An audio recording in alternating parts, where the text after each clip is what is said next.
Jeanette, we're live. We're live. Yay. We're live. 2023. Woo.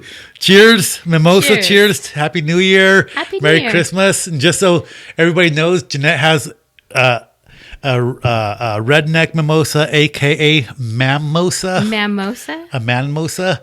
And I've got the very delightfully looking, very pretty mermaid mimosa. We mimosas is twofold: champagne, and then it's still early in the day. So if we're gonna get hammered, we might as well get chocolate hammered with champagne. With some champagne. Now yours is made with beer, which they said a winter wheat goes good with it. Now this originally one I got was made with mango. I like the mango blue moon. And then this one. Yours is just beer and orange juice, whereas this one has champagne, but it's got the Midori, the orange juice, the champagne, and then the, what do you call that blue one? Curacao? Oh, yeah. With a delightful little lime. You know what? I need umbrellas and a straw on this. Damn it. Damn. It's pretty good, though. Oh, that's delicious. I like that. Mm-hmm. So when Dario comes, I'm going to be like, stop what you're doing and come with a little straw and a little umbrella, damn it. Message him. I know, right? Bring your umbrella, bring your straw. Bring it, damn it. Don't mess with my emotions. Anyway, so hey, Happy New Year. Good to be back. I know, we haven't done this in a while. Well, we actually, our break was a little bit shorter. I try to keep it at within a week and a half, 2 weeks. But we didn't get it in before did I travel once already? No. Yeah. Oh, you just barely came from traveling, and then you traveled before then too, though. Right. So before my New Year trip, I tried to squeeze one with us, but it didn't work out. And then, but we're like right at around 15 days, I think it is. So really? Yeah, it's actually pretty tight. So we're trying to keep like an optimistic schedule. You know what I mean? Not like once a month, but not once every week because it gets challenging. Like that's because I mean we have things to do. But you know what? New Year's resolution. Maybe maintain like some sort of schedule. That's actually a good one. I mean, not like a resolution like I'm gonna go to the gym and I'm gonna get bulky and cut, and which would be nice, but no, but like say like a good resolution for us just to put out in the universe is like we're gonna maybe keep a timeline, something realistic for us that allows us to be the professionals we are, but have a little fun, right, and do this. Yeah. So Happy New Year's, Merry Christmas, Hanukkah, Mazel Tov, Happy Kwanzaa. Did I leave anybody out there? No. What other holidays happy happen? Ramadan.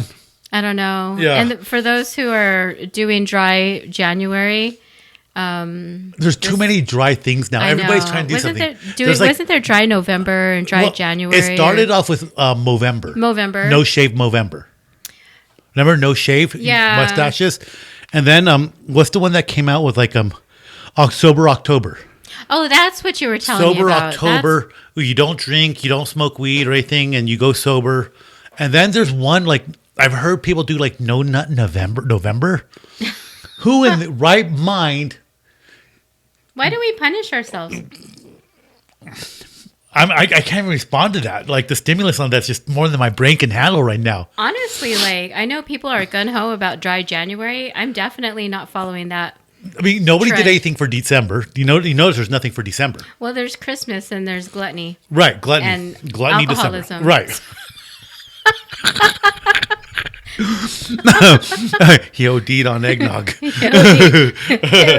it was just rum. It was just rum. And a little bit of nog. But nothing for December. So it goes from October to November, skip December. Yeah. And now they want to do something in January. What the hell?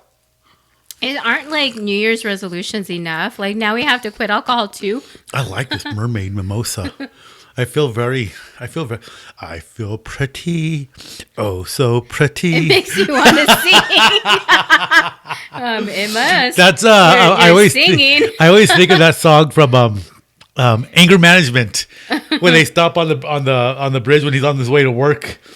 He's like, sing. I don't want to sing. We're not going anywhere. And Adam Sandler's, I feel pretty. Oh, so pretty. I like my cocktail because it comes with breakfast. Dude, I'm gonna be slamming these. These are So good. like for people who haven't eaten, you know, it's the perfect cocktail for you. You get your vitamin C. And so I like mine chilled. And I think when you have drinks like this, it's a must to have crunchy ice. You know what I mean? Like crunchy ice is just the way to go. Yes, Sonic Ice. So good. Okay, so let's start with Christmas. Okay.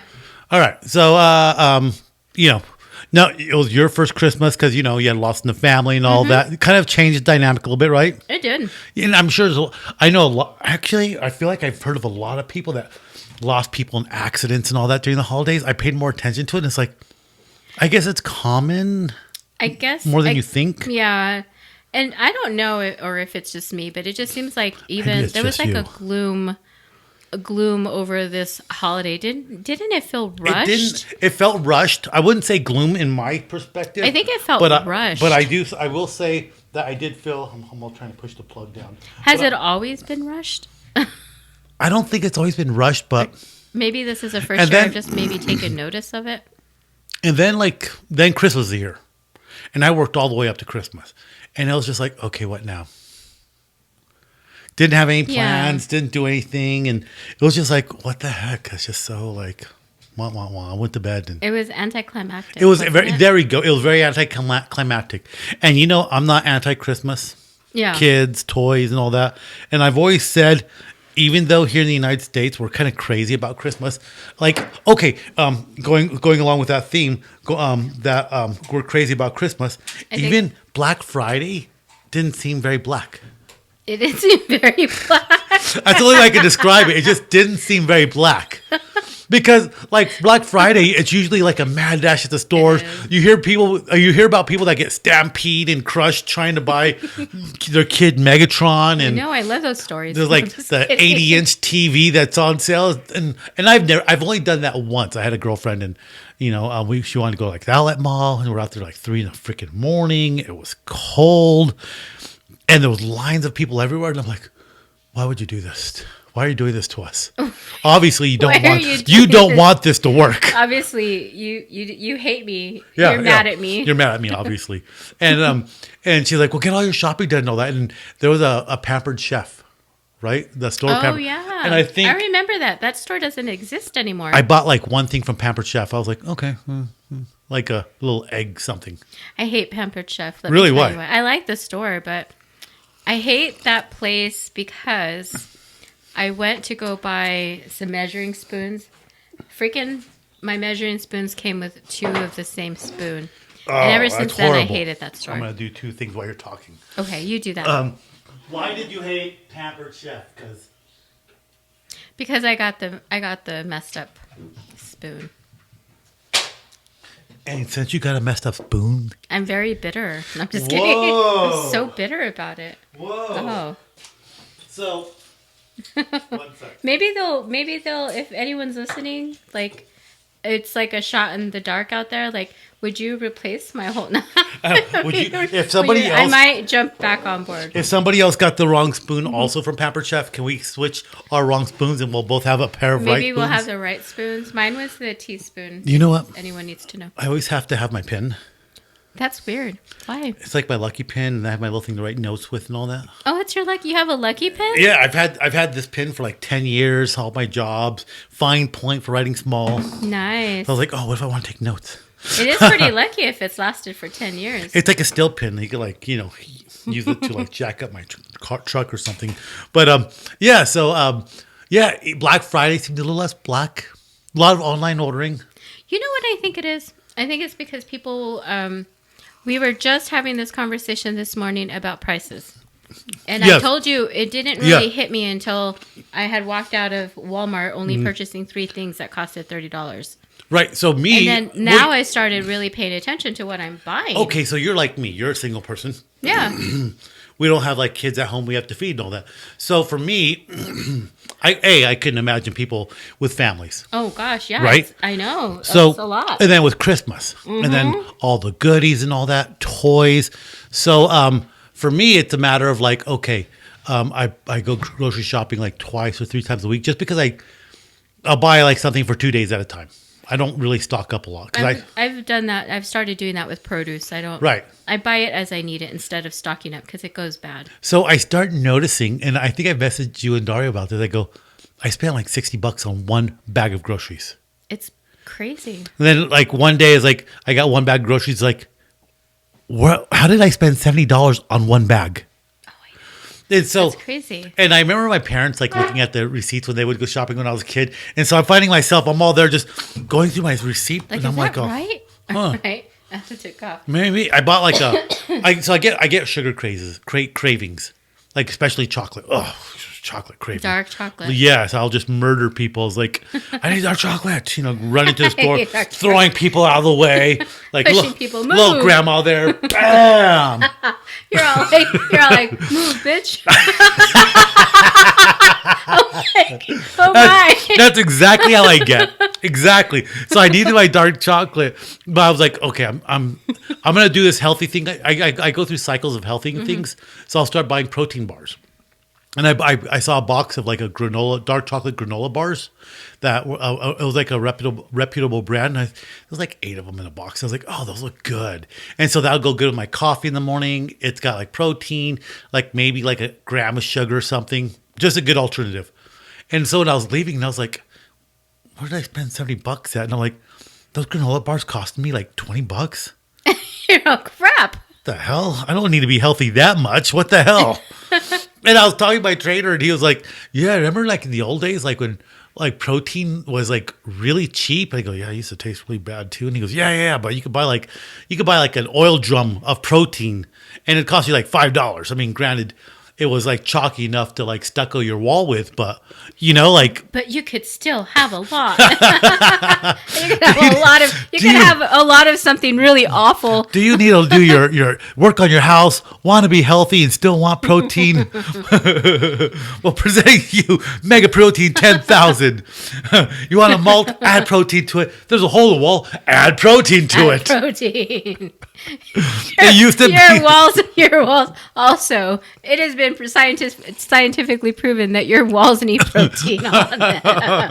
That's going to start so many things. Your flowers aren't growing on the flower bed. Sprinkle a little protein on it. Protein 10,000. It used to be like really bad.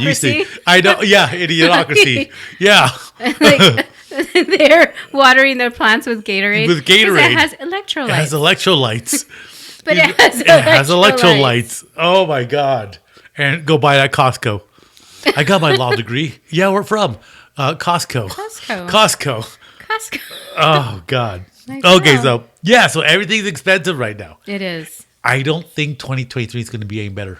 I don't think so it's going to either. get worse. I feel like it is, and I feel like people just need a brace for it. I think we have to brace for it. And I think that, and honestly, that's how I did prepare the beginning of my year. Was I started looking at my budget and seeing that's good where I can save and good note for people. What I can cut rather back on. than make a resolution. Do something smart. Prepare for the future. Financial. I just know my ballpark figure I need to stay within. Yeah. But good. I think that's a good thing to do, right? Project yourself that you're going to be financially secure this year, and it's going to be. I don't think it's going to slow down, but yeah. And then you have to think about people with families and gifts and toys. People want the Megatron and My Little Pony, and it all looks the same. It all looks the same. It all looks the same. No, and I don't have to. And I think maybe being a single person with not having a family, like, I was very lucky to get away with not spending a lot for Christmas. Yeah, absolutely. But even then, it just felt rushed, though. Yeah, it kind of weird. So after Christmas passed, I was like, what can we talk about the podcast? Because I thought I was trying to squeeze in a podcast before New Year's. Oh, I know. And I was like, I started looking up like sightings of Santa. Oh, Santa sightings. Santa sightings. Little kids are still believing in. Well, and these were. I went to some websites. I didn't write them down because I was kind of rushed, but I started looking up Santa stories, and it was kind of interesting. Oh. So these are adults that are writing in their stories on these websites, telling their Santa stories that they believe is Jolly Saint Nick through and through. So you have adults out there who truly believe that they saw like an alien, they saw a ghost, and they saw Santa.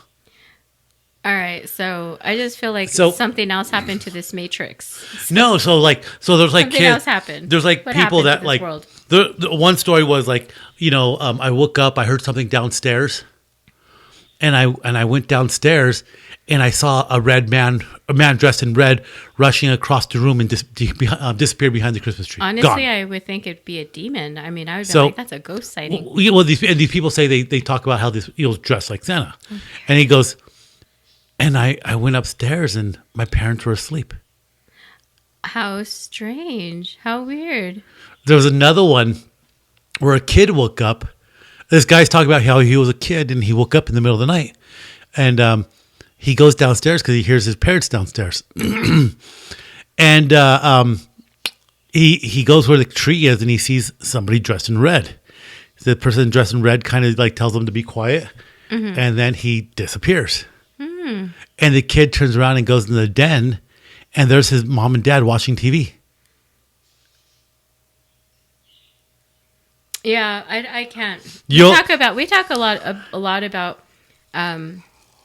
Well, we don't intend to, but it's probably because we're just fascinated. Right. Ghost stories, UFOs. I think that's appropriate for the setting because this is like bar talk. Mm-hmm. Friends getting together, having a drink, drinking responsibly. Drink responsibly. If you're gonna get smashed, be at home, not on the road. Be at home. Be at home. And try these mimosas. Do some mimosas. Have a drink with us.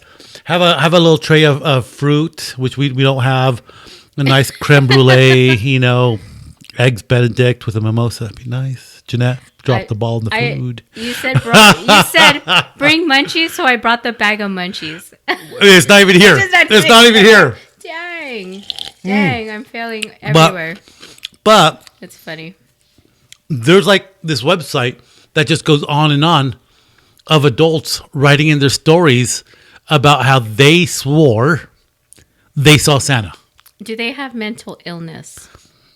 Maybe. I don't know. I mean, it's plausible. There's, what did I say, 300 million people in the United States? Yeah. So it's plausible that the 30 people that wrote into this story are all 30 people of the 300 million that have all severe mental disabilities. I just feel like I may have attached us to that. We're like, oh yeah, we saw aliens, and I'm like, oh God. Do we have mental illness? Okay, so like the craziness of Christmas, the craziness of Christmas, people shopping, people doing this, people doing that. That's a nice case. Oh yeah, and yeah, look at that! Wow, silver flowers, very nice. You got the new 14. Yeah, nice. And then I've always liked Christmas though, because people tend to seem nicer. People tend to be happier. They tend to be doing stuff. They're looking at lights, and That's true. there is a certain spirit to the season, no matter whether you're working or what's going on. There is. I love it. I do love it. I love it. My tree was up since November. I barely took it down Wednesday. Yeah, and like last Wednesday. Yep. My like a lot of my colleagues say, "Oh, you're such a Grinch," but it's kind of a cool thing because like I'm their Grinch. Oh, there's like, even it's like a part of our. It's like a part of the Christmas season for me. It's like, okay, I'll be the Grinch. All right, I'll do this. But people are generally like in a good mood, and there is like a season, like that ambiance, that feeling. Yeah, there's a sense of thankfulness. Mm-hmm. I mean, it's not. Yes, I did notice like there was. I think I did notice that people. Like I say, things have gotten expensive. Mm-hmm. People are kind of cutting back, and I did see some of that. But I did also, like our office, we decorated. And same here. I decorated beautiful tree. Oh my God, we had a beautiful tree. But I know a lot of people, who. But overall, I don't recall people being like. I mean, negative, upset, nothing. People were like overall good. Yeah, nice. Yeah, and good to each other. I was super pleased with that, and I always am Merry Christmas. Yeah, everybody just always kind of is, no matter what's going on. So, but it was kind of cool reading Santa stories, and I mean, I remember when I was a little kid, if I ever heard like bells ringing. I remember one night I heard bells ringing, like like bells like on a sleigh kind of bells, and I remember thinking like being a little kid, just being like. Somebody's got the TV on or somebody's got the radio on. You're all like trying to Right. Yeah. As a kid, I was like, what happened, what's going on. I was probably going through that phase where like, oh, there's no Santa. Oh, but deep down, you're like, oh, maybe there is. Just in case. I should still believe just a little. And I'm sure, well, there's all sorts of stories about how Christmas started and Santa and all that. Mm-hmm. But how cool would it to be if there's something like bigger than that? And there's like, people do have these legit, like, hey, I think I saw somebody. What was that? Yeah. Do you know what I mean? I think whatever it is, I mean, whatever happened, I think that's pretty cool. Right. I mean, you always hear of like ghosts and UFOs, and that's kind of scary. But if there's like a positive spirit out there. I mean, granted, if I saw a big guy dressed in red in my house, I'd be like, I'd be coming out with my gun, bam! I was like, oh, I just killed Santa. Oh man, I just killed Santa. Crap! You're all paranoid. Damn it! Santa. I ruined Christmas for everybody. I'm sorry. My bad, folks. It wasn't me. I didn't do it. He was already dead. Yeah, I felt like that. I swear to God. I found him like that. The elves killed him. They all rebelled. Like, we hate this fat guy. Someone didn't slave driver. Modern day slavery of small little dwarfish people with ears. Modern day slavery. We're free, guys. Here, you act like a bounty hunter. I've been trying to find this guy. I've been trying to get this guy for a long time now. For a long time. Oh, my God. Okay. Then New Year's came along. So what did you do for New Year's? Nothing. The crowd wants to know. What was Jeanette up to? No. Jeanette always has these fantastic stories. Men, stripper pools. No. Bowls full of prophylactics and all sorts of drugs and alcohol. Jeanette, what was your New Year's like? Were you at like a strip joint? Were you at a male strip joint? What was going on? Dude, I was not doing any of that. Mm-hmm. That you remember? I was at home. That you remember? That I remember. I always like that little caveat. Just in case. Right. There might be some doubt in my mind. Was I at home? Did I fall outside? Did I fall in the neighbor's place? Well, I don't know. I got invited by a colleague to go down to Mexico. Oh, yeah. And it's a town that I had wanted to go to. Yeah. That's where my mother's from. Yeah. Right. She grew up out there, not in the town, but like in it's called a colonia. Mm-hmm. How would you describe a colonia for somebody? Say somebody was listening and they're from Maine. How would you describe a colonia? Because like you have a town, and then next to the town is like say say like New York City. Mm-hmm. But say we lived in a colonia of New York City. It would be like a little place just offset from New York City, dirt roads, like a small little, almost like a shanty town maybe. Oh, yeah. Like like an old-fashioned rancho maybe. Yeah. Like that's kind of a colonia. Like we live near Juarez, Mexico. Juarez, Mexico is a big industrial town. Mm-hmm. But the whole valley is filled with houses, but the whole valley is not Juarez. It's called the Juarez Valley. Then there's a city of Juarez. Mm-hmm. But all around the city of Juarez is like, oh, I know. It's like the suburbs. Like the suburbs, kind of like right. Dallas. And you have all of these cities around it. A friend of mine on Facebook says, quit saying you're from Chicago if you didn't come, like, don't say you're from Chicago if you didn't come from this area in red. And the area in red was actually Chicago. Yeah. And then the rest of the area all around it were all the suburbs that all had, all these little... Of Chicago. I think that's very common now. I think that cities like that have just become so popular, but all these little towns around it just kind of emerged. But overall, it looks like a huge city. Now, when you're in Mexico, I think somebody pulled up. I think when you're in Mexico, a colonia is like a really run-down suburb. Usually dirt roads, water turns off at night.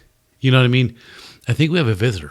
Oh. I think our third musketeer just joined us. Oh, I think we have to have a game off. Game on. Game on. Dang. Game on. We do the Wayne's World thing. Game off. Game on. The magic man's here. Can you hear yourself? Can you hear me? I can hear. Can you hear me? I can hear you. Okay. It's not really coming through on the headset. You know what? I was working on those, and I don't know.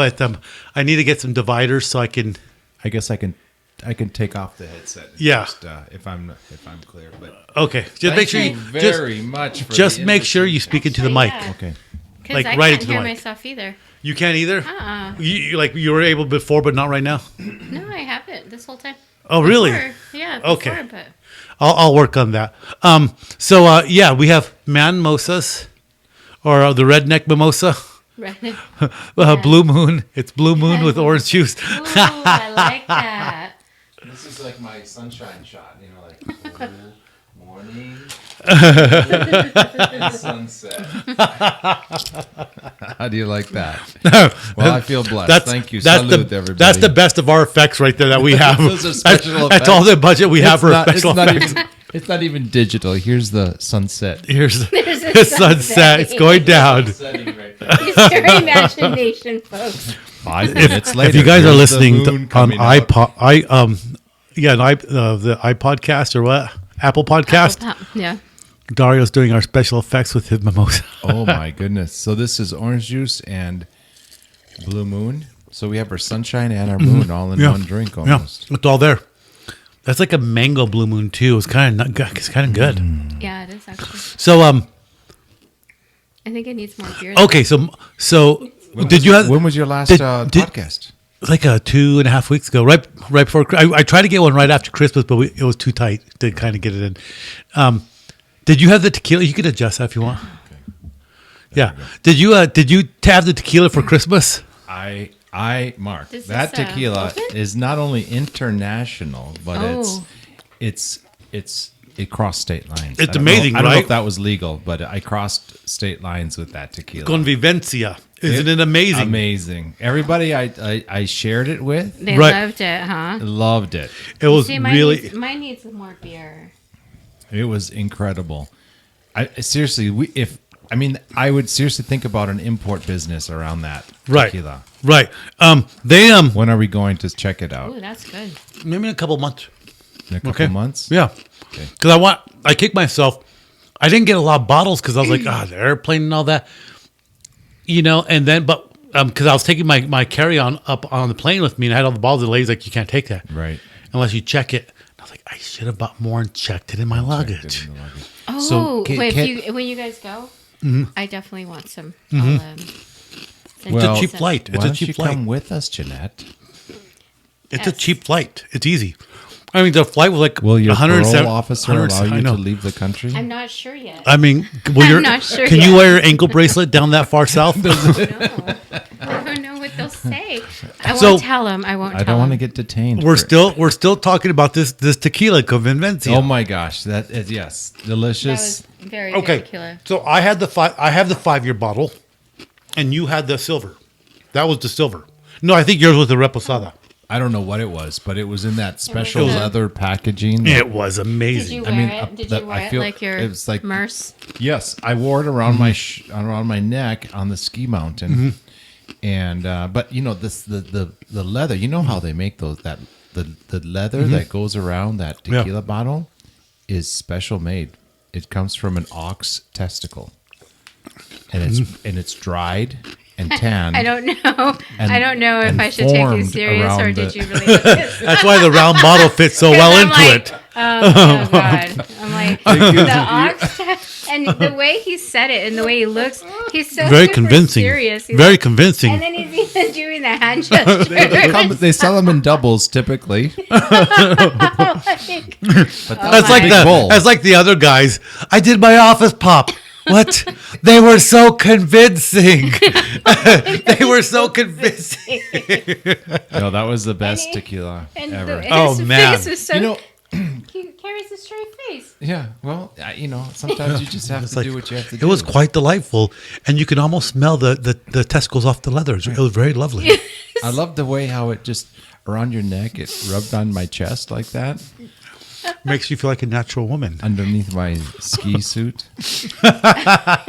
No, listen, but the trip itself, we lost power. There was a blizzard. Oh my god. We didn't know if we were going to make it. You guys got like crazy snow, Minnesota, Yeah, right? yeah. And you were up like really The up North Shore. north, the North Lake Shore, Superior, Lake North Shore. Superior, like We didn't know we were gonna make it. Yeah. It's like it Dario's was like, I'm crazy. saving this for me in case I have to go the long No, haul. I was going to use it if I ran out of gas. It's like 97 octane probably. I'd put it in the tank. and blow your engine. It's like I Can't can't. start a fire with it. Scotty, give it all she's got.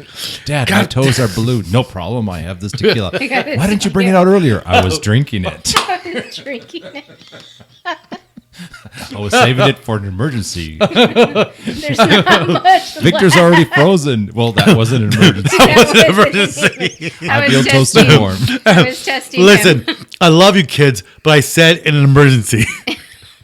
Oh, that stuff was great. I don't Oh. know. You know what? We'll probably find out that it's probably some really. It's not as. It's probably like a mix of something like pineapple juice and tequila. There's No. no way. It was. No, It's so. they nice. show you where they make it and everything. They show you where they Oh. store it. Oh, he saw it for real. He saw the Like they show you everything right there, like where they make the tequila. That now the way they cook it and they mash it is more like the old style, in the sense that they have like a big stone wheel. Now the stone wheel is mechanized, like so. There's a big pit, and there's a stone wheel that rolls in there, mashing all the piña. Yeah. And then on the outside of that, there's a mechanism with tires that drives around it, driving the stone. Whereas in the old days, you'd have like a burro pulling the stone. yeah. Whereas you get to Jose Cuervo, and they have all the piñas, and they're all splitting them open with the with an axe, and then they're just with a pitchfork tossing them into the room where they cook it. The tequila piña. Yeah, the piña. You have to cook it before you do anything. And even the Jose Cuervo, when it, like, and I think I said this, like, so Jose Cuervo, it's tequila. It's not one of my top anything, right? Right. But I'm all thinking like, oh man, Jose Cuervo from the factory. Nope, tastes just like Jose Cuervo. No, it's still the same, huh? Still the same. Jeez. But then No, you guys, drink but- that one though. Seriously, that stuff was. Didn't we do that? We didn't do a podcast about it, but didn't we try when we filtered it through the No. Oh, that was the vodka. was the vodka? We Smirnoff. filtered it, the Smirnoff through the filter, but I wouldn't want to waste it with No, this tequila. no.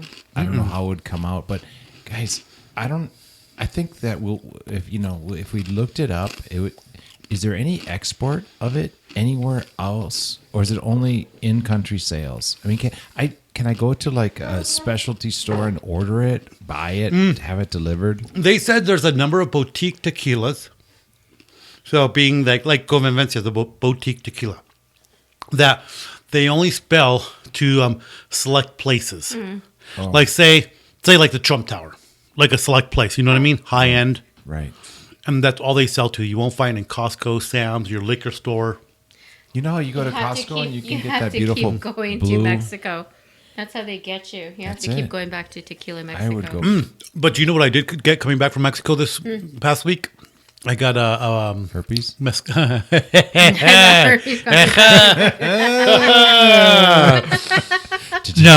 No, I left them with the herpes. Oh, you left. No, I didn't get herpes. Amor I already mío. had. I bought a That's mezcal terrible. on the way back. Okay. I have to tell you about that in a minute. So I bought 2 bottles of mezcal. I should have brought them out. One of them has a scorpion like this big in it. Ooh. Yeah. Now Well, it we looks are gonna have bigger to see it. underwater. That's what she said. 20%. That's what I go for every time. It looks bigger underwater. Our date is going to be in the pool. So Here are your goggles. that's why as a guy, you always ask a girl to go skinny dipping. That's right. And not go like, what do you call that when you go running around nude? Is streaking? Streaking. You don't invite a girl streaking because it looks bigger underwater. Skinny dipping. You know, I was telling a buddy of mine about that. Go ahead with your story, but just an aside, it made me remind No, me that what- people would ask me about scuba diving, and I'd say, "Well, is it cold?" And it depends. If you're female, no, it's not cold at all. You can jump in with your swimsuit and tank top. Meanwhile, everybody shows up in like a 7mm wetsuit.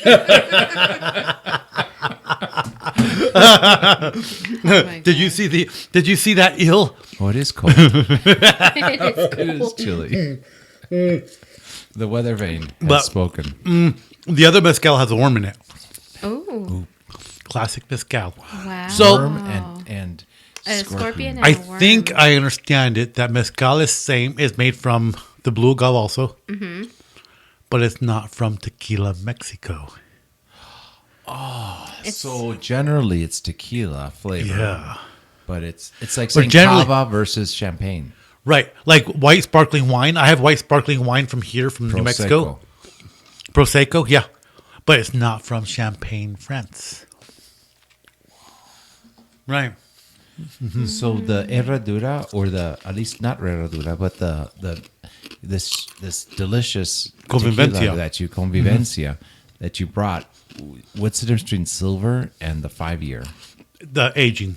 age? So Aging. 5 years, 1 year? No, Or it's 2 years. The silver it goes from is- like one to like 3 years, or something like that. And- like the reposado is aged like up to 3 years. I think, Could you tell I the think difference? Oh yeah, yeah. Yeah. Well, remember you remember the bottle I brought, right? Yeah. The black bottle. Yeah. That was You a could 5. tell the difference. That was the 5-year. Was that like añejo? No, and it goes Was it silver, like anejo, silver, reposado. reposado? So anejo is like the 2-year, reposado is right around the 3-year. Dude, And generally, you don't ever find a 5-year tequila unless Man. it's a specialty, right? I don't care what year mine was, but I brought it. I shared it with everybody, and that everybody. The initial reaction is no, I can't. I don't. I had You a don't bad like tequila. experience. Yeah, I don't want to know what happened my But it senior doesn't year. taste like it. Right, It's just right. it's Too very much. flavorful. Oh, once they taste it, it's like, what did you mix it with? Like, did you have a dropper of like, I don't know. And so that's what they like on the tour. That's what they were saying. Sugar. They were like, okay, so it's tequila. Excuse me. They say with the tequila, you want to take a deep breath, take a drink, swish the tequila around, drink it, and exhale. And they say it shouldn't burn. That's what they're telling us to do. Is like they take a deep breath, drink it, swish it around, and then when you swallow it, exhale. Wow. And when you drink it, you could tell you didn't have that burning sensation, right? Right. Not like No, with bag not at tequila all. where you're like all gaggy. You're like, No. It's right? like 90 proof. Right. burns Swish the it, hair off swish your it tongue. in your mouth. So it's like mouth washing. You're yes, like mouth washing with tequila every drink. yes, I am. I've been drinking it all wrong Ooh. this whole time. You know what? This Like- whole time. Well, it's like mouthwash, Jeanette. Like mouthwash. Come on, Jeez. Jeanette. I didn't know that's how. You know, when you're preparing for bedtime. you asked Jeanette Mouthwash. to swish around a little man protein in her mouth, and she's all about it. But After you put those little foam pads between your toes, after you do your little, The little bedtime pedicure. routine, and my you put good on Lord, Jeanette. your wool robe on top of your flannel Oh nightgown, wow, Midori smells nice. I've never had this. and then you go and you brush your teeth, and And then you put definitely your sleeping swish cap on. before you go to bed. Swish your mouth with tequila, just so everyone understands. Right, just in case you get woken up in the middle of the night. Ooh, right? You That know, tequila. I didn't know that should have been a part of my beauty routine this whole time, but You're I'm missing gonna out. make that happen. You know, me. gonna That's why. happen. That's why me and Dario are here. We are looking out for you. We make sure this happens. Speaking of making things happen, Mark and I were having an earlier conversation about giving friends bad advice. Oh my God. Making Okay. it bad advice, but Like so good for advice some that's people, bad. Good advice that's bad. It just depends on who. So we were saying, the as a receiving man, on purpose, as a or- man, That's 'cause I you was need to be giving prepared for your female visitor if I you're gonna have was a giving visitor. him bad Yes. advice, but it's So, good advice. so Janet's like, keep some tampons there, keep like something, wipe the face, maybe, whatever, like feminine hygiene products, whatever you Keep need, some right? feminine products in And your so- bathroom. no, If you're a Mark, that's bad advice. I know it is. No. But she's saying as you're trying to collect it, rather than spending all the money every night when you have a girl stay here, ask her to leave something and just add it to your basket for the next day's visitor. No. And so, It seems like now everyone knows, but it's okay. No, she'll It's good. be- It's good advice. if she's anything like any little bit of intelligence, she'll say, "Who was here before me?" so No. and You're here's the asking thing. her to and then you'll say, leave. "No, I just left that in case you need it." Come on, That's like And finding so- like panties inside of your glove compartment in your Or- car. So here's my There's thing. the present I got you. Or- Whose are they? But not everyone's like that. It just depends on how old this person is. Right. Now, if you get a younger girl, she's gonna be like, "You're so thoughtful." And then so what's gonna happen? You're gonna tell the girl. You're gonna tell tonight's girl. You're like, worked really why don't you hard leave on some of your this." female products here before you leave? So it's here. And so she's gonna be like, he likes me. Oh, he He likes me. it. Adios, So he he's likes gonna invite me back, and then you never call her back, and she's gonna be like broken because she's gonna be like, and he had me leave some stuff there, and and I thought he liked me, and he never called me back. And all the while, our imaginary Dario here that's doing this, he's inviting the next woman over, and the next woman's like, how thoughtful, he has stuff here for me. Thoughtful. And all different sizes. all different sizes and brands. Like, Oh, he's Yeah, really I mean- wow, he prepared really for went mine. out of his And you can way. totally play it off. You can totally be like, yeah, I didn't know which one to get you, so I got a I couple. run an Airbnb on the weekend. And my guests leave these behind. Can you have, that's good, bad when I advice. leave the country on my travels to import tequila, It just depends on. I rent who out you're- that room. And Ooh. so the signal that you're sending is that, I'm very thoughtful, and I'm a very thoughtful man, and I have all this stuff ready for you, so whenever you come and visit, so you make a connection. But I purposely give. We're talking about giving advice. I'm like, I'm not a person who gives great So advice. here's the mermaid mimosa. I'm That gonna is try beautiful this one and have one of colors. those. I love the colors. It layered a little bit better this time because you can see the green more on the bottom. He hasn't had one. Well, He doesn't even know. okay, so when I lived in Japan, Mm-hmm. we'd go to this bar, and that drink was called the Blue Hawaiian. The one I'm making right now. Whatever you're drinking right now. When we ordered, It has champagne in it and everything. it would have Midori, and must have had some blue stuff in it, but it was called the Blue I'm Hawaiian. like rushing through it so I could have one of those. I need to get more it ice. looks amazing. I need to get more ice. I was telling Jeanette, you have to have like the crunchy ice. Oh, yeah. Something about drinking with crunchy ice is just delightful. We had to get so Sonic Ice. that Had to get your Sonic Ice. your refrigerator does that. No, I buy bags of it from the Bags of Sonic. Got it. Sonic, It's called crushed ice, right? Sonic does the work. I don't It's know what it's setting called. on your refrigerator. It's amazing though. Yeah. Yeah. Okay. So New Year's Eve. How was everybody's New Year's Eve? And It was good. Firecrackers, Wow, and those- fireworks, and So what? we were actually just starting that. Okay. Jeanette, you said she passed out. She woke I up did. with like 10 min. She didn't remember anything from the night before. Oh And then my I woke God. up from You got a dream. roofied. She got roofied. Got or roofied. She was handing roofies out. She took one too many herself. I'm pretty sure that was a dream you had, but Oh, I no, that was in bed. Halloween. I was in bed by 10. That's a funny candy. Check on the neighbor. Check on the neighbor kids. But I didn't do anything. Don't you know, take from this I'm not a New Year's person. Are you really? I'm not. You don't stay up late enough to see it, or you just don't like going. You don't out go like there? a Chippendale kind Well, of thing? I marathoned a show, and I think I definitely got bored and went to bed. Interesting. Yeah. I fell asleep. I'm not one of those people who feels like has to. I mean, I got celebrate invited New at the Year's. last minute to go to El Paso to party it up. Good. But right before that happened, one of my work colleagues invited me to go down to Mexico. And I said, okay. Okay. Did you drive or fly? Yeah, we went to Casa Grandes.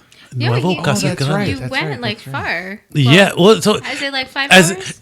I haven't been there like 20 years since I've been a kid. 20, I like 25 it years. how Mark, when he tell us where he is, he sends his geolocation stamp. Just in case, though, I mean, So last known place, so we can I'll send. I'll share my air tag with you because okay. So a buddy of mine, when I And I googled to see where you were, and it expanded the spot, and there's casas there, but I didn't. Is it a casa grande or what's the deal with it? so it's called Nuevo Casa Grandes. And is there a valley in between? There's like two big cities, right? Right. One is called Casa Grandes. It's old Yes. Casa Grandes. Yeah. Oh, And then you have Nuevo Casa Grandes. and they're not like right up against each other. They are right next to each other. but there's like land in Like between. yeah, like a river maybe. Oh, that must be why then. Like a- But river. yeah. So my mother's Twin from Cities. the other side of old Casa Grandes in a colonia. Okay. And we're trying to describe a colonia. It'd be like a suburb, except colonias in Mexico, they're really like dirt roadish. Right. Like The really word rural. he used It's was a rural- shanty. very rural. Shanty towns. Yeah, But a higher level maybe than. Some of them are really run down. They're unincorporated Right. expansions of the existing city. Right. Like in Juarez, Mexico, when you see colonias there, Good. you're talking about houses made out of pallets. Yeah. Like they're really bad. Around the maquiladoras. Oh, they're they bad. use the refrigerator boxes and stuff. We were going through a road through Juarez to get to the port of entry through Santa Teresa. Yeah. And we drove through the mountain. They built this road called the Camino Real that goes through the mountain right there in Juarez. And talk about just a rough looking area. Yeah. And you're seeing these people, and it's cold. Like that was a cold weekend. Yeah. And you're like, these poor people. Like it's just, And then it rains. right. I think sometimes So, tends and, to be nicer than that. Yep. yeah, you're like, yeah, you think about like some of the people that have it rough here, but then you see it over there. And my colleague says, I want to buy a wood stove. They're only like $200 there. It would just be great to have a big wood stove in my kitchen. And her husband's like, right, where are we putting this at again? But, but like, you can't even buy a wood stove here if out of necessity for your own house, right? Like here in the United States. If you did, first of all, it's going to cost $1,000. Like think about it, like an old fashioned wood stove. It's going to cost $1,000. And then to have it installed, because I mean, probably fire code, license. I mean, who knows, right? Unless you just punched a hole in the wall for the ventilation and did it yourself. Right. But every house down there, like a lot of houses in Mexico, still has wood stoves. Not because there's not affordable heaters, because there are. Because everybody in Mexico, everywhere I've been, Well, they don't have They have- reliable electricity. they have mini splits. Everywhere I go, there's mini splits. Do you know what a mini split is? Like the one I have in my garage. Yes. And there's mini splits that are ACs or some that are heaters, yeah. and then they're combo units. Yeah. And so everywhere you go, there's all these mini splits. So I don't have to turn on the heater for the whole house. I can just turn on the heater For right the here. room that's being occupied. Right. So you see that. And then one thing I notice a lot in Mexico is no water heaters. They have just the water heating unit, like for the bathroom. Yeah. Yeah. And like and some of them are connected Everything's to so much propane more tanks. efficient, It really is. It's efficient out of necessity, right? Yeah. Like our efficiency here, ours is efficient because we're forced to, because we need to become energy efficient. Whereas we had abundance, so we had a big old water heater that was cranking out BTUs of heat being wasted. Oh, yeah. Right. But now they're super energy efficient because we have to make them that way. But whereas in a country like say Mexico, it has to be energy. It had to be efficient because you were living off propane. Right. You know, so you couldn't waste the gas. Right. So the electric heater would turn on the moment the water ran through it. It would turn on. Right. So it's really kind of interesting. And then everybody has their wood stove, and they're cooking on their wood stove. And some people still have a modern stove and oven unit, but in the kitchen you still have the old wood stove, and they have the little drawer. You throw the wood in, and it heats the whole freaking house like really hot. Yeah. How does it? Anyway, so okay. Yeah. I got my But so you had New Year's Eve there. Yeah, You so were we awake. drove down there, and it was in How many hours 2 to 2.5 tops to get to Casa Grande? Yeah, I was Oh, surprised it's because not I even remember that far. I remember as a kid it took forever to get there. And I was telling my mom, like, so I have this rule of thumb. I never tell my mother where I'm going because she freaks out. Until you get back. Did you? And then, tell so her? when I got back, I stopped by the tortilla shop and I bought her a hat that said Indio because there's a brand of beer called Indio, like Yes. the tortilla shop. Yes. And then I came with a big bag of asadero cheese and a big bag of Mennonite cheese, Okay. Mennonite cheese. And I said, hey, Mom, I got you some cheese and a hat. And she goes, oh, you got some asadero Mennonite? I was like, yeah. She goes, where'd you get it? I go, I got it from the Puerto de Janos. What are you doing in Puerto de Janos? Because it's like the little town between Janos and Casa Grande. She goes, you went to Janos? And I go, no, I went to Casa Grandes. And she goes, what? And she goes, you know, your cousins live there. I go, yeah, I went and stopped by and saw them. And here's the pictures. Oh, you did. And here's Yeah, the pictures. yeah. And so Good. she got totally excited about it. And she was totally excited about it. And when nice. I've told her beforehand about going, she's never excited about it. Get back, she's just totally tickled. Yes. Pictures Would and she everything. go with you next time, maybe? That would be a nice plan for her to go back because Yeah. she always talked about how dirty it was, how dangerous. Nothing. It was beautiful town. Yeah. Janos. You know, when you go to the Pink Store across the border in Deming, and you go to the Pink Store, they do tours that go down to Casa Grandes from there. It's only 2 hours from there. Yeah. So then we go to it's called Colonia Hidalgo, which is like 5 minutes away from the town, and so the family, they have like a rancho there, goats, lamb. They have Nice. Geese, turkeys. When we got there, they already had a pig. So they already had a pig. They already went and bought a you pig. were So we could do. saying that I saw the they picture. had- Yeah. Yeah. So we had what do you call that? What is that? Why do they? What do they call that when you do the pig roast? Did they bury it in the coals? I'm not No, they sure. didn't bury it in the coal, but it was a spit matanza, on like the a spit. matanza. Yeah. All right, you're gonna And have so- to do this one for me. Oh, it's got too much water. Do you wanna go get more ice real fast? Yeah, Just go fill your cup up with ice. this one. Or both of them doesn't matter. All right, you're gonna want. He's gonna want a mermaid. He's going on mermaid. You I'll want a just mermaid? mix it into this one. Yeah, just get the big one with ice. All right, Get I'll the be big. right Or here, take the big cup. Yeah. And so they already had the pig, Yeah. and it was a beautiful ranch, Wonderful. and the valley there looks just like this valley. They've got pecan trees, they've got all sorts of stuff. It looks like outside of our town here. yeah, you could have woken up from a drunken stupor thinking that you I were was here. home. Yeah, it was exactly like that. Like I was totally shocked because now the first time going back to the old town as an adult, Right. and everybody was just wonderful. They That's good. And then that little colonia, they rented out like a salon, like a dance hall, like a little dance for hall. the They had like a New little Year's Eve. band. Everybody was eating pozole, So your dancing. coworker's from there? Yeah, or her family is. Okay. Nice. I'm digging this mermaid thing. Yeah, but, that's good. But so they pull the pig out, and a guy comes up to the pig with a knife, stabs it in the heart. Wow! And within minutes, it's gone. Wow. Yeah. They then what took the longest was was boiling the water. They had this big old vat thing that had a flame underneath to boil the water for the hair. They boil the water to pour it on the pig so that it would boil the hair off. So they could pull the hair out. And they had like a big long knife, and they just ran it down the body of the pig, and the hair just came right out. After they poured the The hot water. hot water on it. Wow, Yeah. The scalding water just burned the hair. And they took maybe like 10 minutes, if that, and they had that pig was completely, the hair was completely Skinned. gone. From not skinned, but just the process of removing the hair. Yeah. And so then they start to butcher the pig. And me, of course, I'm like, oh, cool, I want to get in on this. Yeah. If Kati could speak, I swear to God, So- she would tell me off. What's that? If Kati could speak, she would tell me off. She doesn't like being outside. My dog, yeah, she when wants to we're be in all here. But she'd be a pain. The old dog would just sit there, lay there, but the new dog, she's like, this looks like fun. So it took about 5-10 minutes to take all the hair off the pig, and then they just start skinning it and everything, and I'm helping And the them out. kids are running around. Kids are and- running around. So that night was New Year's. So they got the skin. They quartered it and everything. They hung it, Yeah. and then we went and we had our New Year's party. Yeah. And like when we get to the dance hall, suddenly it goes pitch dark.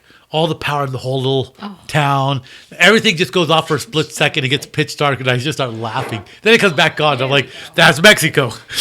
That's Mexico."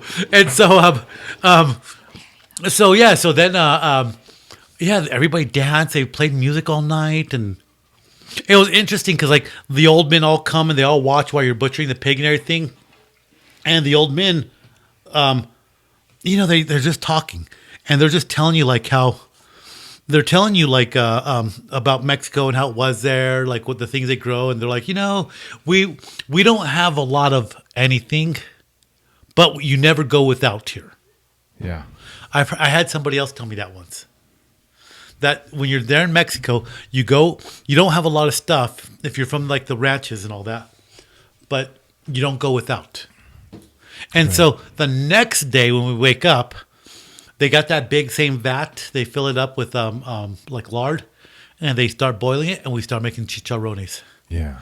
out of the pig skin. Just start cutting up the skin and make chicharrones. Really good. Right. It was really cool. And then But did they have tequila convivencia? I was gonna say no. There was, did the but there was drinking start? Was it all day? ice chest full of Tecate everywhere. I bet. Yeah, ice cold Tecate. There's something about drinking Mexican beer in Mexico. Sorry, do you want me to move this over there? Nah, I think we can share. There's something about drinking Mexican beer in Mexico. that it just tastes better. Yeah. Because like when I'm the here, beers always taste better over there. like when I'm here drinking Tecate, it's like I'm down there and I'm like, Yeah. I was like, we're skinning the pit. Dos I'm drinking my Equis. Tecate. I'm like, Modelo. man, this Lime. hits the spot. Yeah. I was like, I don't know what it is, but this is tasting good. I Even really like Coca-Cola. Mexican beer. Mexican beer's good. And then then we start making carnitas, and then like the old ladies get mad because they didn't like the way you prepared the oil, and so they had this big old pot. They put all the chopped meat That's into just it, an excuse. So Yeah. if you don't like it, it's your fault. right? So no, she got mad. She got got mad. mad? She got mad. She didn't like the way they prepared it, and What are the different ways to heat up oil? yeah, well, I mean, it's Mexico, Okay. and she was like an old lady, and so when they had this big old You pot. turn on the flame. That's Matter of it. fact, It was like it was an the old same lady. pot that they boiled the hot water in. The next day, they're using to make chicharrones and carnitas, and so then so they're doing that, and so I didn't know this. So they're like, oh, we got to make the carnitas taste good, and so what they do is they get canned milk, that evaporated milk, Yeah. and they pour canned milk straight into the oil with the carnitas, and they stir it in. Not like a lot, but they put it in there. I'm like, Canned I'm like, milk yeah, I'm in like, the oh, that's oil? interesting. And then they get about 3-4 oranges, and they quarter them, throw them in there with the carnitas. And I asked him, I go, what's that for? He goes, sale muy bien sabor. Oh wow! It's like adding orange to your beer, It. to your blue. I mean, I would be curious enough to make carnitas one way, Yeah. and then make it that way, and just compare the two and see the difference, how it tastes. No issues coming back. So yeah, that's a whole different story. I know. I wanted to follow up with what happened. So the green on mine stayed on the bottom because I put that in first, then the ice. Oh. So it layered mine more. Like a red, white, and blue. Yeah. Like, So- you're like an Italian flag. Dude, I'm just doing it up with these little mermaid things. Like, who would have thought I could make such a We good should girly be doing drink? that in Florida on the beach. Like, holy smokes, I could make Dang, yeah, dude, I I'll could do- make girly drinks. And let's not make any jokes about my masculinity, but like a mermaid mimosa. It almost tastes like sweetened condensed milk on the top, like leche evaporada with a little bit of sweet. It's good, right? Very nice. It's very tropical. Let's get Hand me tropical. that green the Midori, please, for a second. So, okay, so we're Do a coming quick back. splash. On the border. You're on Right. the border now. And her family, she has family members that live here. Yeah. So they turn into palomas and they cross through Deming, and they get here really fast. They get here super fast. There's like a 20-minute wait at the checkpoint there from Columbus That's it. to get across, and they drive across. Well, whereas my colleague, her husband has to drop off his son because he lives in Juarez. And that's forever to get across. So we get to Juarez. We drop him off in the back end of Juarez. He takes an Uber to home. Then we come back up. We go through the I'm mountains. gonna end up falling off my chair. that Sorry. that I don't know what happened. what I was telling you, that new road they built through the mountains. Do you know what mountains I'm talking about? If you're in El Paso, and you face Juarez, there's a mountain range, Let's speak Okay. Spanish. and there's even this thing written on the mountain in white that says "Read the Bible." Yeah, lee la Biblia. Yeah. Yeah. The road goes right below that, Okay. and that was a rough neighborhood. Like I said, I was the neighborhood. I was like, wow, people like live rough here, like.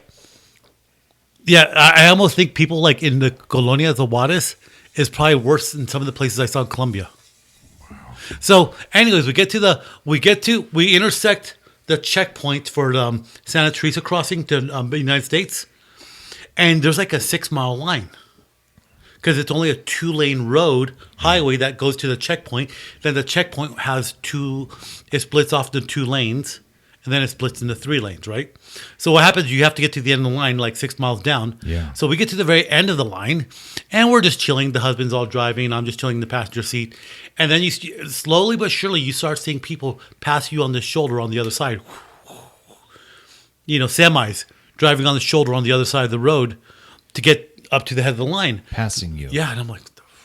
And we're sitting there, like 3 hours goes by. I'm like... Oh my god! And I'm That's like, a what the long hell? time. And I'm telling the husband, we should go. And he's like, no, we'll get in trouble. And we'll have to go back even further now because the line's got longer. And I'm like, oh, this is bull. You know what I mean? Right.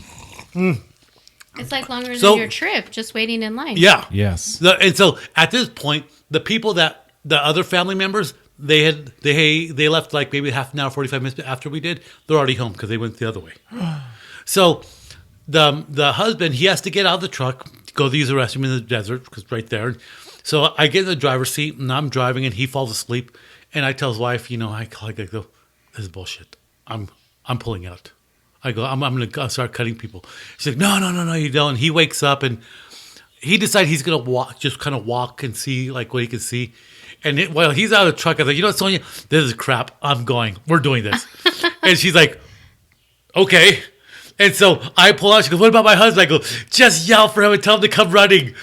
So I start speeding down the road because like I said, it's only a 2-lane road. And whenever there's oncoming traffic, you have to swerve off onto the shoulder. Oh my God. And so I'm driving against the traffic, and then they have the windows down, and they're all yelling his name, and he comes running, and I slow down, and he hops in, and he's like, Mark, no. He's like, and I'm like, no, we'll be fine.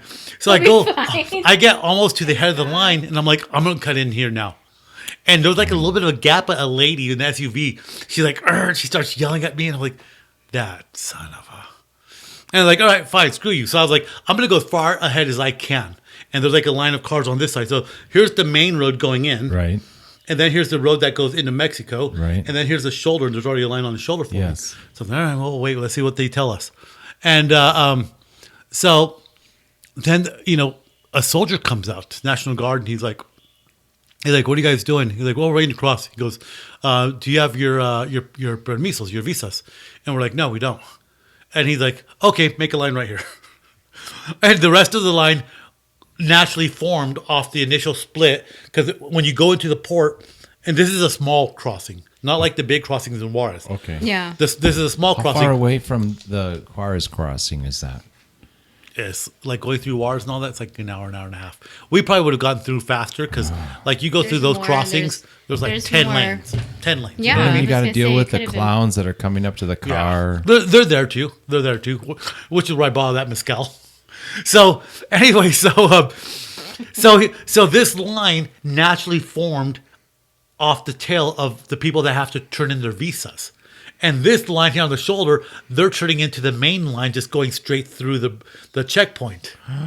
So we pass everybody that passed us. We get up ahead. Yeah. And then once you get ahead, it breaks off into three crossings. So we were able to cross faster. We crossed like in 45 minutes. Jeez Louise. Yeah.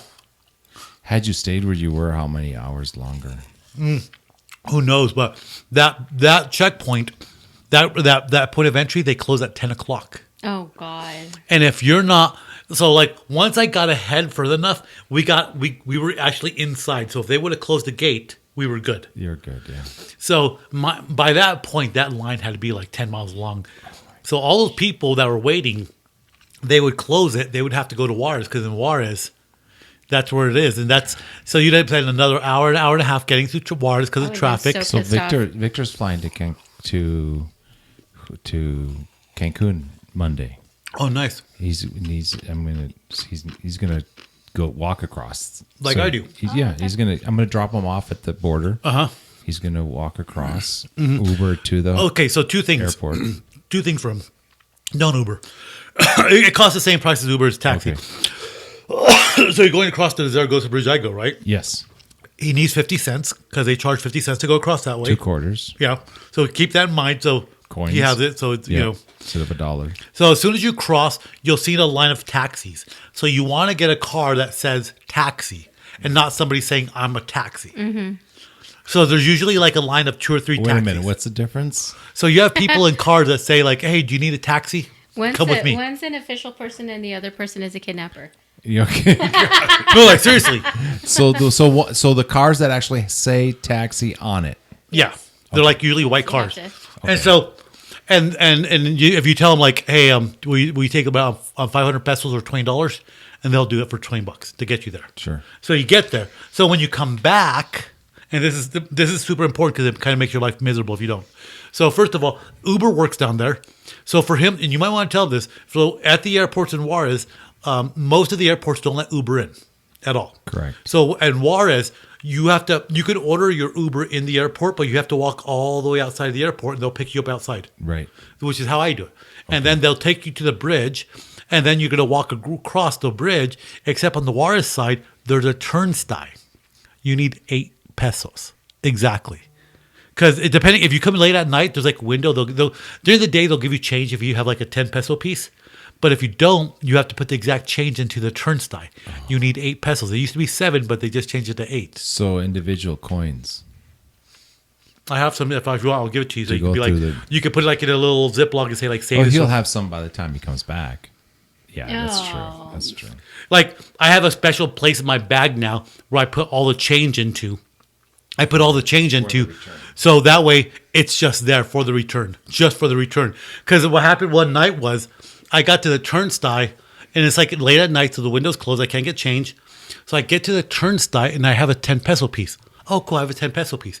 Machine won't take it. Oh, man. And the guy there says, you need the exact change.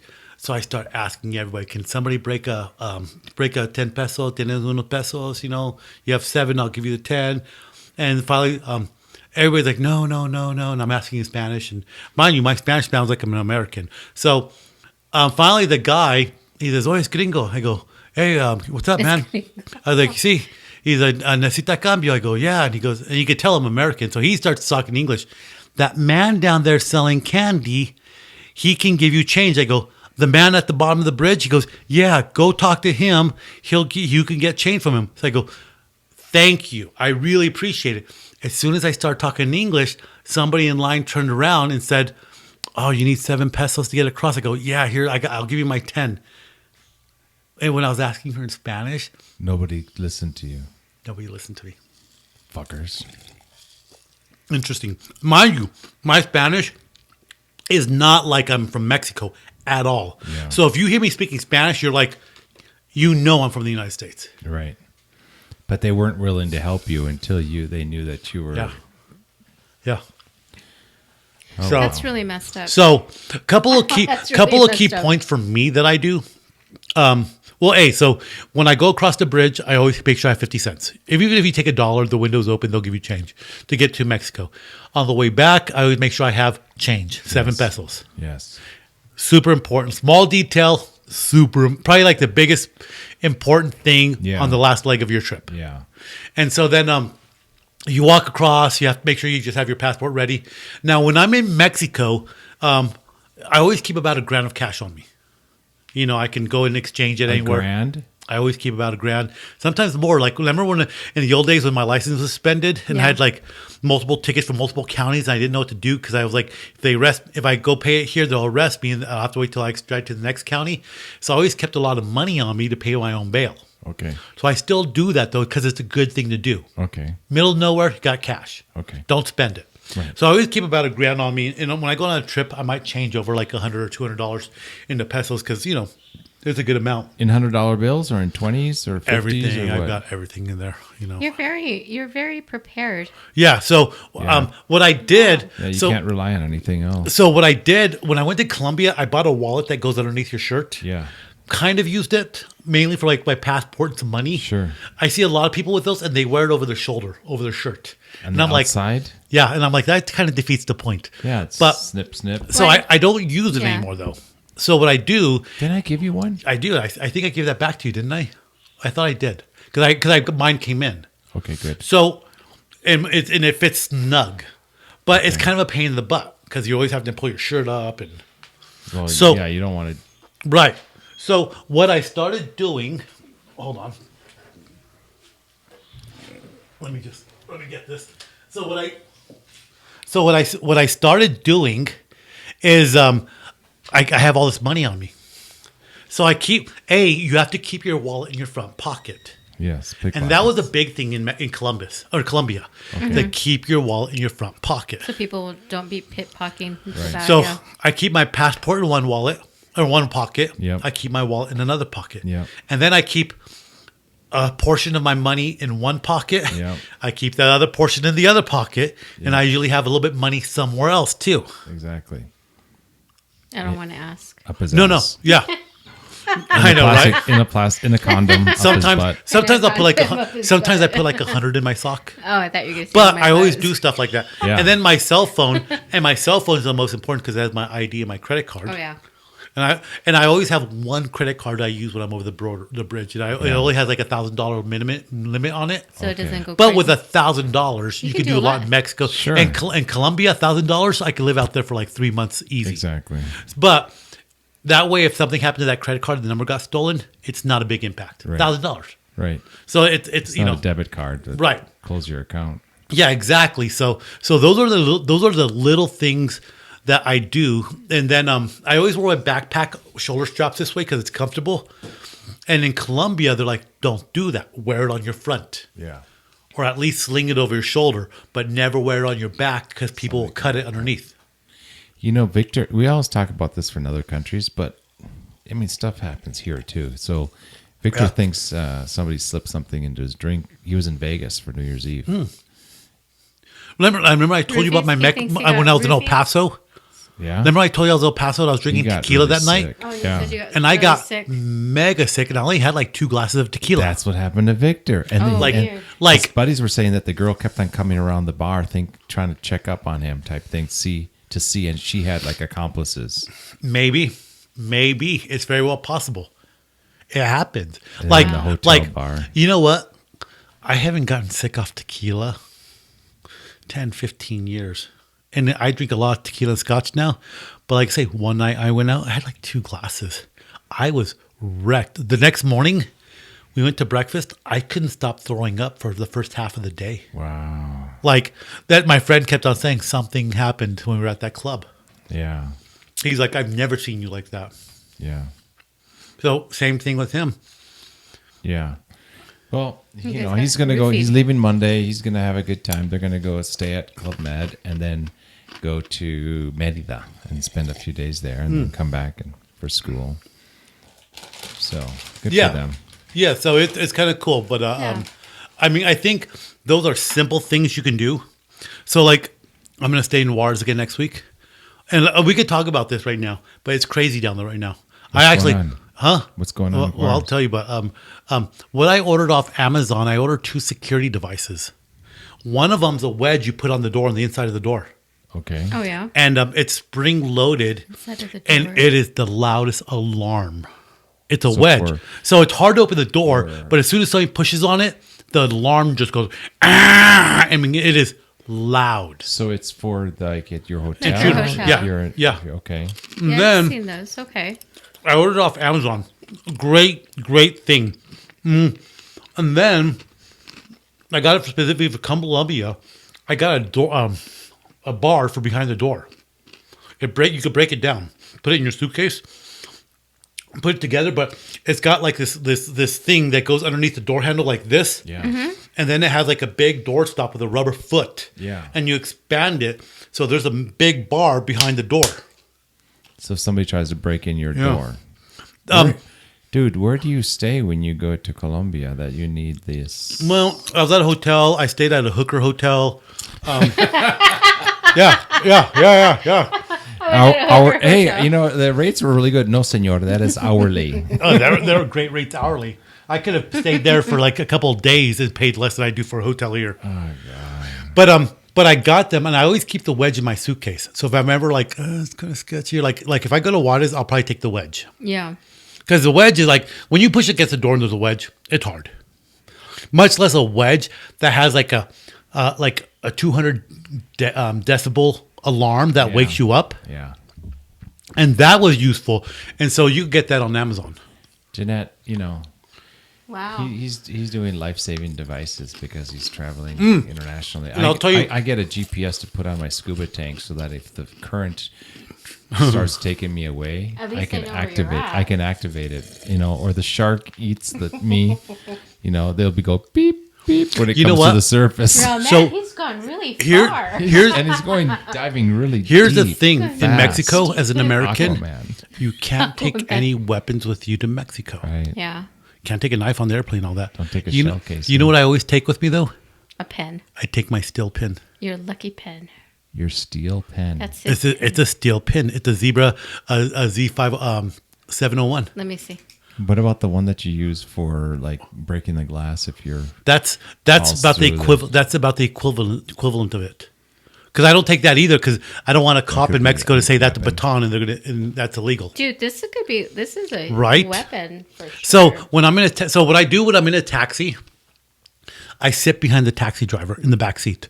I don't sit in the passenger seat. I don't sit catty corner to him, so that way he can reach me or something or pull a gun or a knife on me. I sit behind it because if he's going to do something, it'll be harder for him to do it from behind him.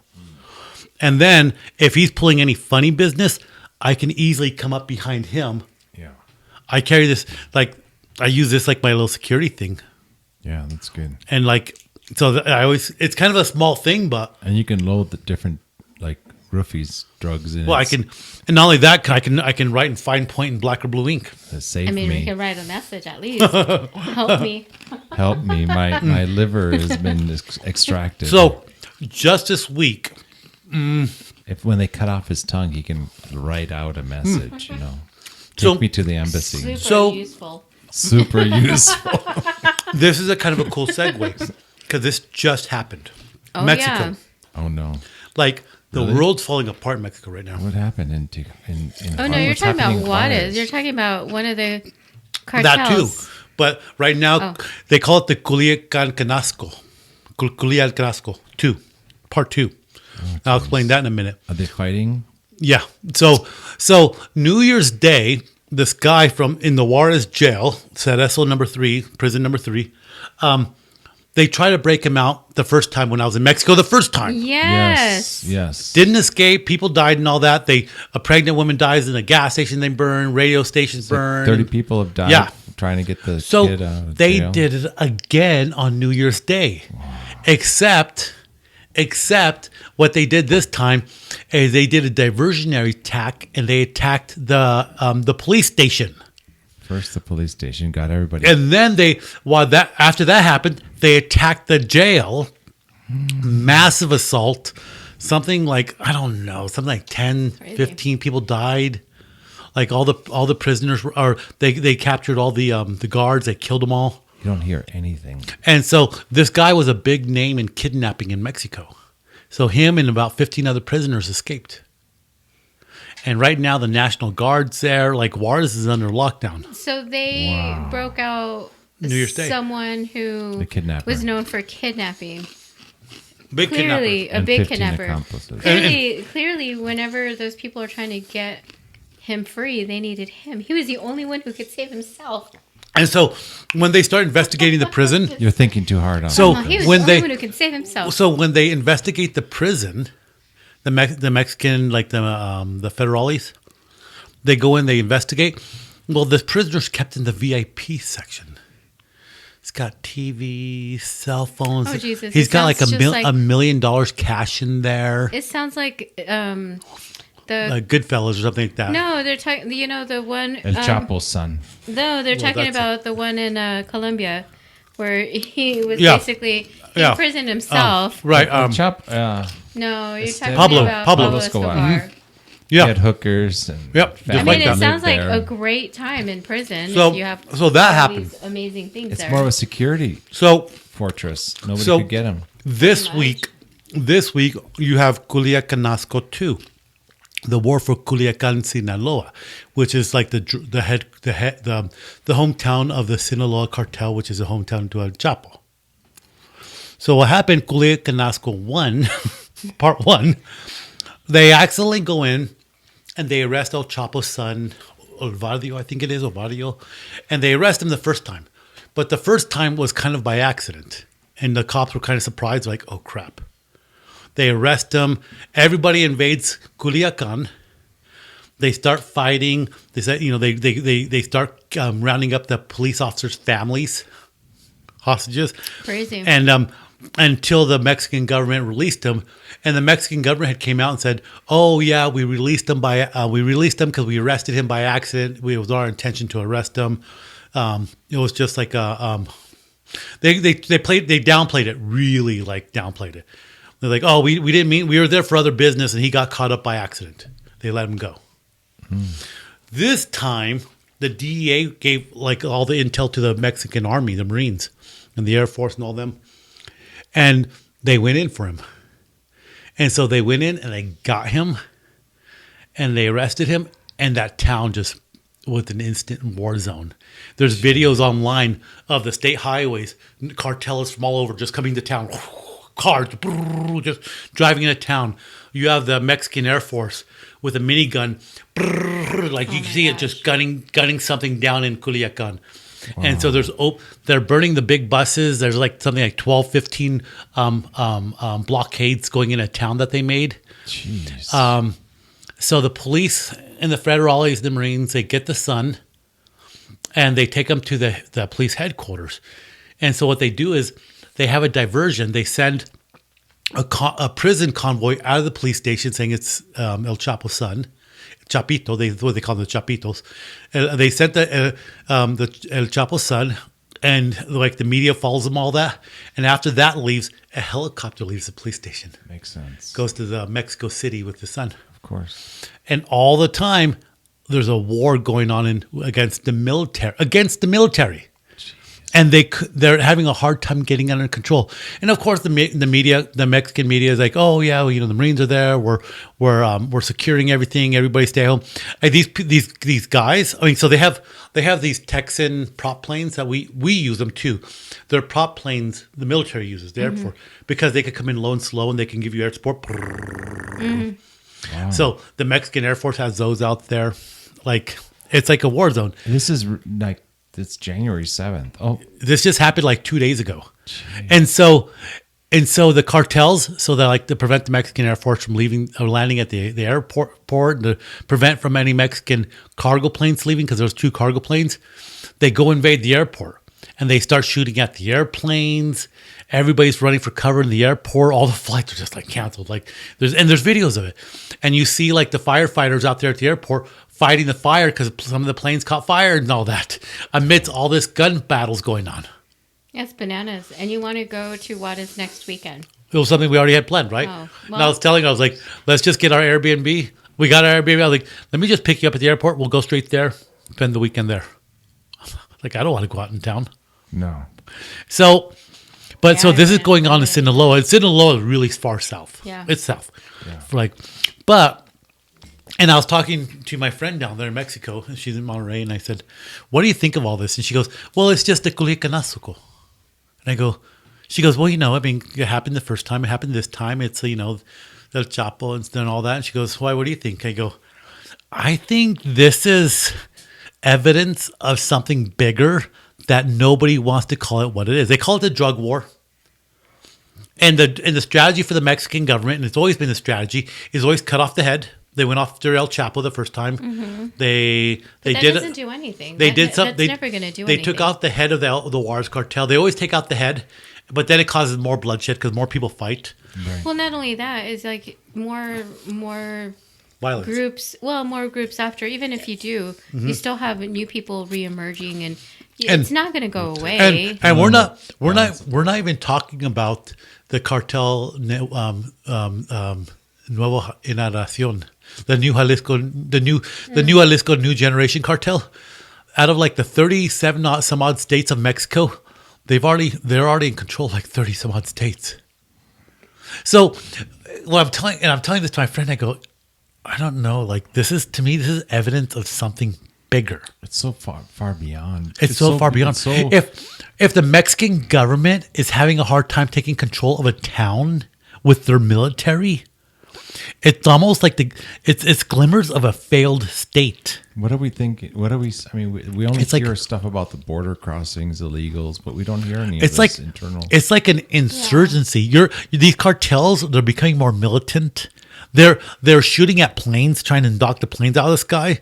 They took out a helicopter. They're like, it's becoming more militant. It's becoming like an insurgent, and it's almost got the signs of a government failing. Yeah. It's like Mexico government is losing the war against the cartels. Mm-hmm. They've lost control. And at the urging of us, we take out the cartel leader. And the Sinaloa to the United States is important because there's a lot of fentanyl and meth coming across. And fentanyl, that stuff's fentanyl and meth, but especially fentanyl, it is the worst. It is the worst of the worst. I'm wondering, just kind of talking about fentanyl and how scary is it for with that coming in? Like, you never really know exactly what they slip Victor, and I know that's kind of a big fear. What if they were trying to slip roofies or fentanyl?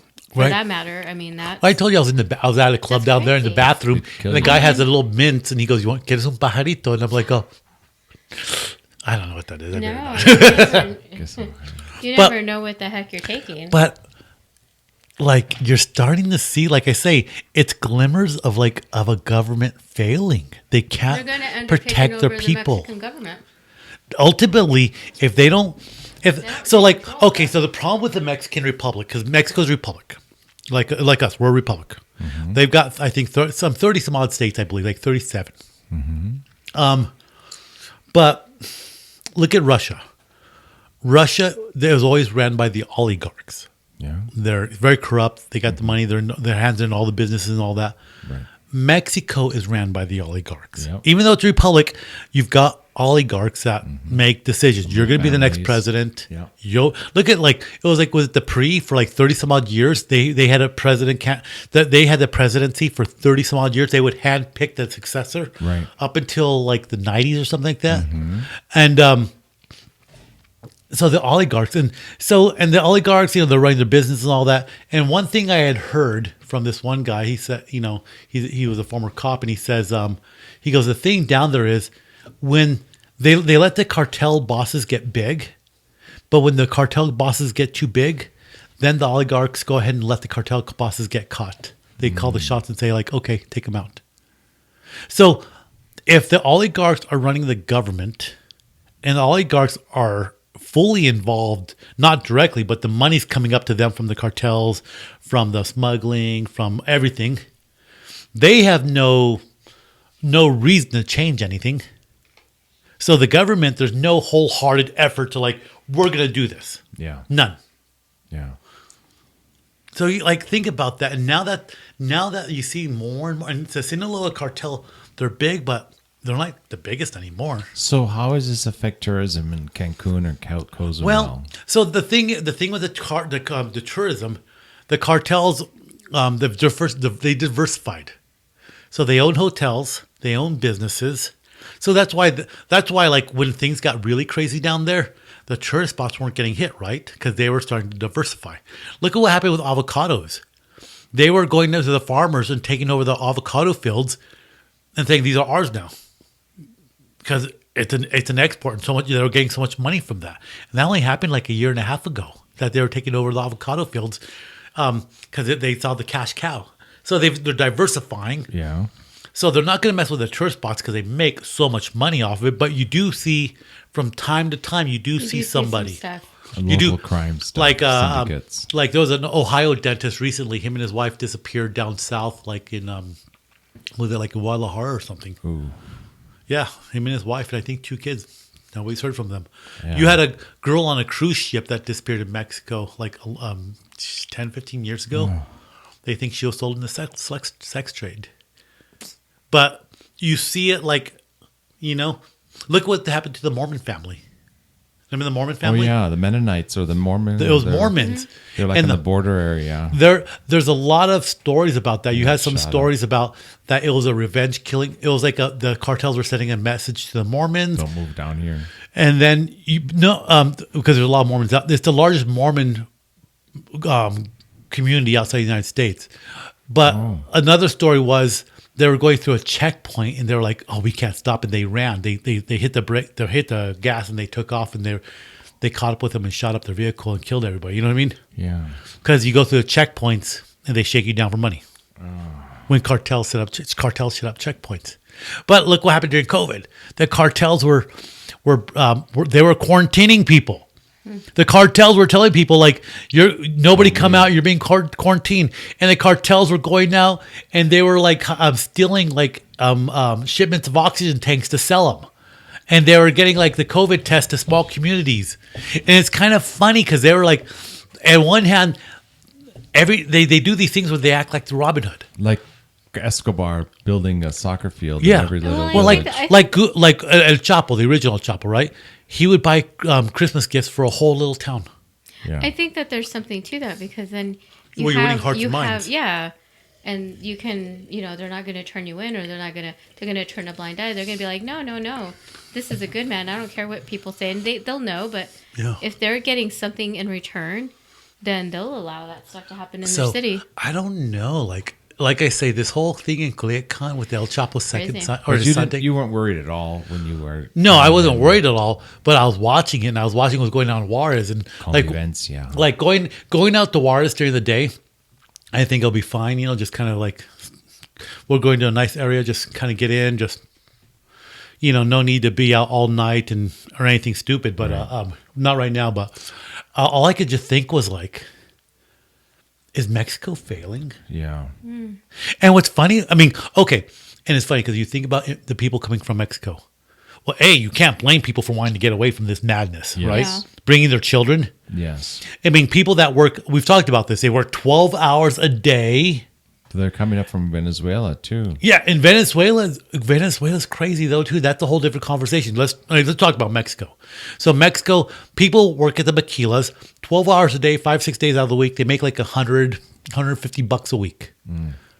Like, we don't work like that. And even if you worked for 12-hour days, 5-6 days out of the week, you would make bank, OT. Right. Or they'd be like, screw this, we're putting you on salary, but you'd at least make a decent wage. Right. These people are making like $150 a week. Miserable. Do you know what I mean? So you don't, it's like on one hand, you can't blame people for saying, man, I want to go to the United States and all that. And on the other hand, here in the United States, it's politics. With us, it's straight politics. Nobody wants to bite the bullet to fix the border crisis because it's going to be political suicide. No matter what you do. If you grant amnesty, it's political suicide. If you lock down the border, it's political suicide. So nobody wants to deal with it. Right. And the border crisis changes every year, every time a president's elected, because ICE falls under federal regulation. So whenever a new president comes in, he says, this is what we're going to do. They do it.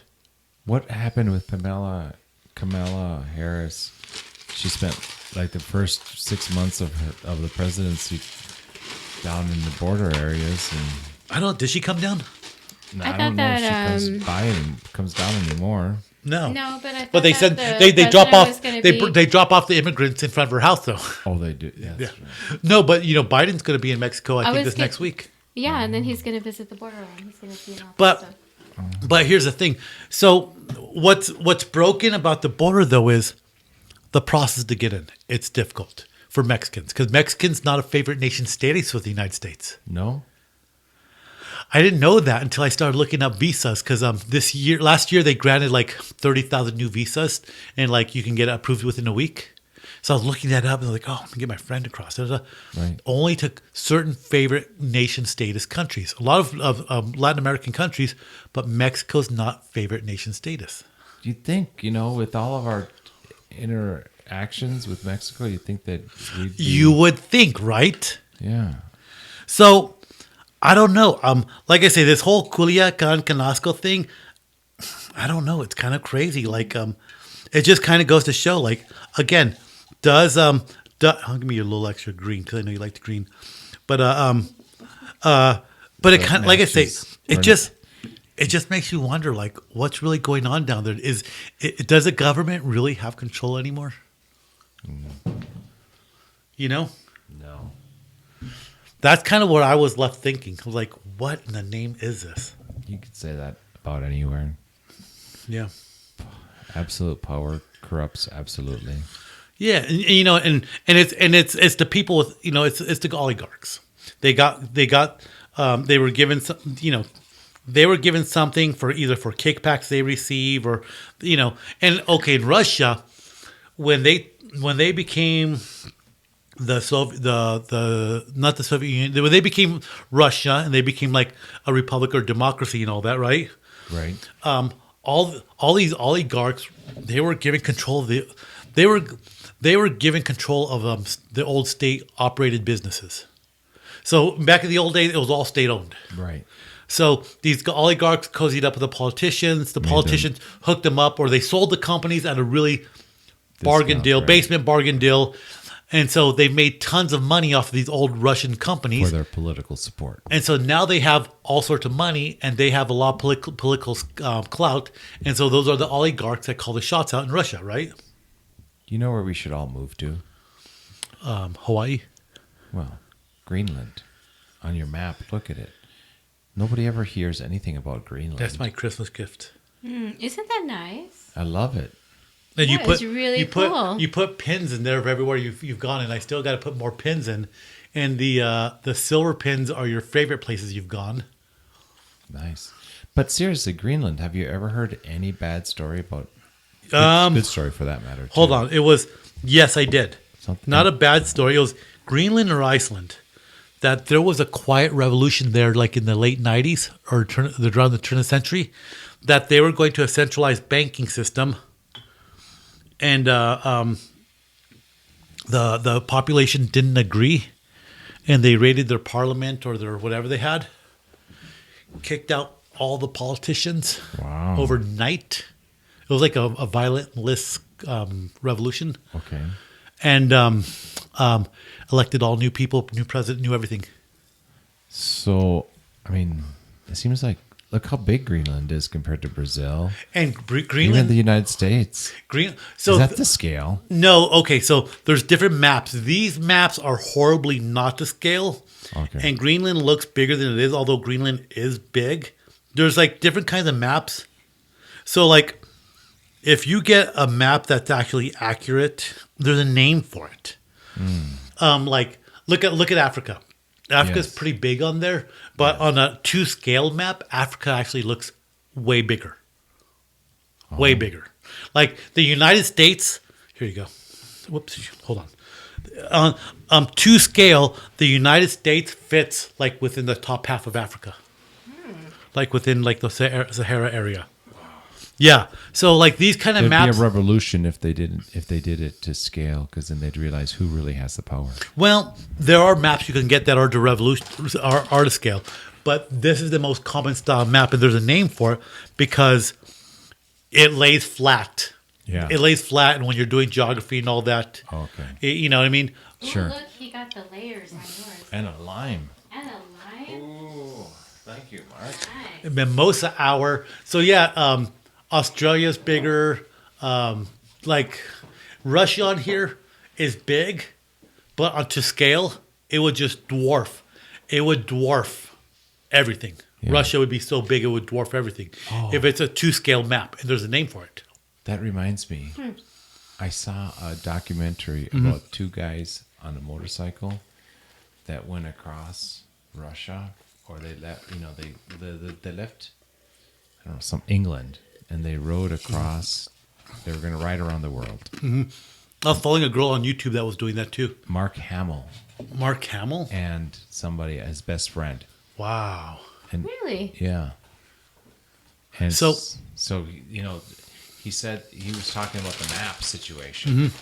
And you can't get accurate maps from some areas in Russia, and because during the Cold War they didn't want outsiders to know. Right.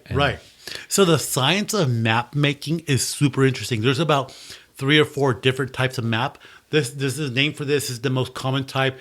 Then you have like the kind of maps that the pilots use. Then you have like a 2-scale map. Yeah. Now, I was reading a story about a guy that was supposed to like fight in the German army or something like that during the World War II, but he didn't want to. I don't know if he was being conscripted. I don't recall. So he became a map maker? No, he got like one of those little boats, like a kayak. Yeah. And there's a river, like the Rhine or something, and he kayaked all the way to the Mediterranean to escape conscription. And then so once he did that, he decided to go further, so he goes to Greece. But Greece is occupied. So he crosses through the Suez Canal, comes all the way around Saudi Arabia, and he eventually gets to India. And so when he gets to India, people have already started to hear about him. How did he get? He went through Iran. He went the Suez Canal. He went through the Gulf, the Straits, and then he talks about. So when he's going from like Greece to Turkey, down to Egypt, there's already news coming out about him. So he gets to India, and people like were waiting for him, cheering for him, and everything because he essentially kayaked all the way from like France, Germany, all the way to India. I think I know what you need to get for your next in the next sponsor. The funds that you get from your next sponsor that sponsors the show. More champagne? No, one of those interactive television. I know, right? Things that you can kind of like the weatherman has. Yeah, you can touch screen. And now right here, you can scoop it up, or with your fingers, like an right. iPad, like a 42-inch iPad on the wall that you can zoom in on when we're talking about convivencia. When you're talking about areas, geographic areas, you can zoom in on it. You zoom in, like where is right. tequila, where is champagne, where is the areas. Well, just to wrap up, the drinking areas. This guy, I know, just the drinking area. He ended up kayaking from Europe all the way to Australia. That's crazy. And he was a German, and so they didn't arrest him because they didn't see him as a threat, and he didn't he actually lived the rest of his days out in Australia. After having kayaked all the way around the world, essentially. Wow. Imagine that, kayaking from Europe all the way to Australia. No, I can't imagine. Like, that's amazing. Yeah. That's exhausting. That sounds very tiring. I know. So, anyway. That's exhausting. That sounds exhausting. I need a drink. I need a drink. Our people next door to us in Mexico going through some hard times. Yes, they are. But have they not? Seriously, when have they not? In the 80s, I don't remember. Like, I remember the 80s as a kid. Mexico was like a place you went and party. You got, marijuana. You heard about partying in my 80s. I always remember about the cartels. I always remembered about the cartels. There was always cartels, but you could go down there. We'd go down to the family. You never heard about any violence. You didn't hear about the crazy violence outside of cartels, outside of drug land. When the violence came? When it went beyond just marijuana. When coke got involved in it. Yeah. I want to say the more serious drugs, it seems like, Yeah. Like, what was that, Scarface? Yeah. That was good. It seems like they're all coked up. They're all out of their minds. There was a guy that got big in the cartel business down there, and I don't remember his name. And he was being really successful. Then he got into coke, started bringing the coke up, and then back then the cartels all kind of like the familia. They all worked together, and they all had their job. Every cartel had their faction in their area. The Sinaloa. The Juarez, the Tijuana, everybody had their area. They were shipments and all that, their territories, and that because it went down.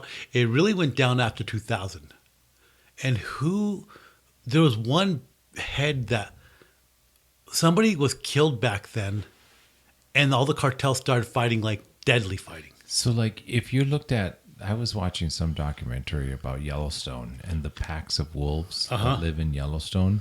They're crazy. And they have like trackers on them, right? And let's say there's 5 packs of wolves, but they're very geographically,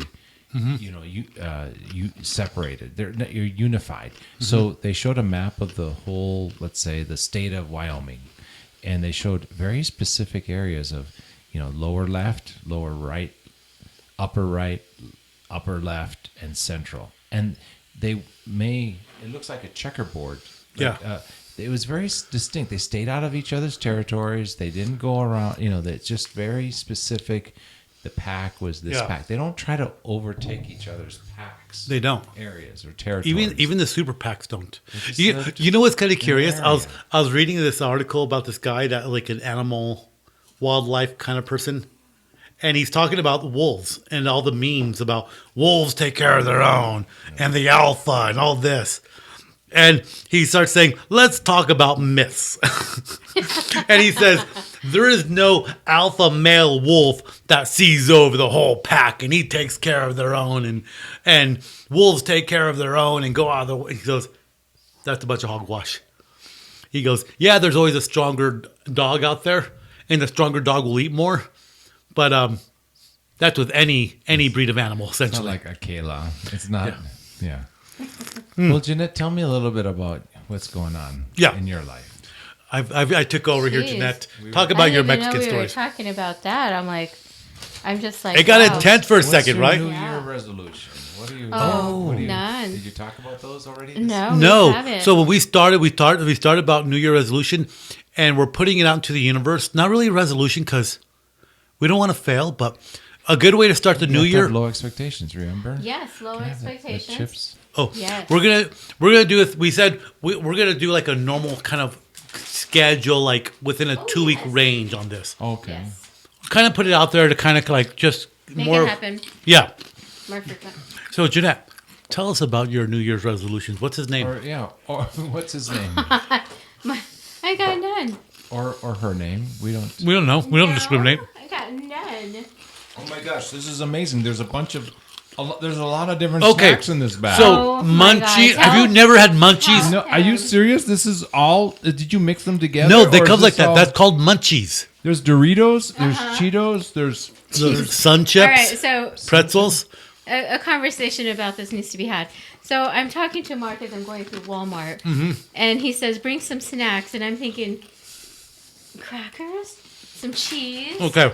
hummus. So we start What do talking you about mean? this is where the whole good advice, bad advice started from. Yes, it did. So yeah, Jeanette's like, there's just so many options. So many And I'm options. like, be like a man and just grab a bag of chips. Or if you want to be a classy man, grab a bag of munchies because it has everything in there. oh, That's where he wow. gave me the idea because I'm thinking I'm gonna bring some chips, and then I'm like, in my mind, well, what kind No. of chips? And then he's Jeanette like- was being a classic woman. And he's like, should I well- get some Ruffles? What will complement the Ruffles? Should I get some Lay's also? Should I get some barbecue? He's like, you're gonna come up with like She's 3 gonna be bags like, of chips. Oh, should I get some Ritz? What about some butter crackers? Those are square, but what if I get the oval ones? No. Well, what I kind would've of brought multiple of something. cream fromage should I get? We're from the drinking. crackers? Just bring So- whatever's in the I bag. know. He's the one who says, bring munchies that has everything in it. And I was like, that's so freaking genius. That's so freaking At this point, genius. I would have been happy if she would have grabbed one of those boxes that had just like 20 random bags in it. Yeah.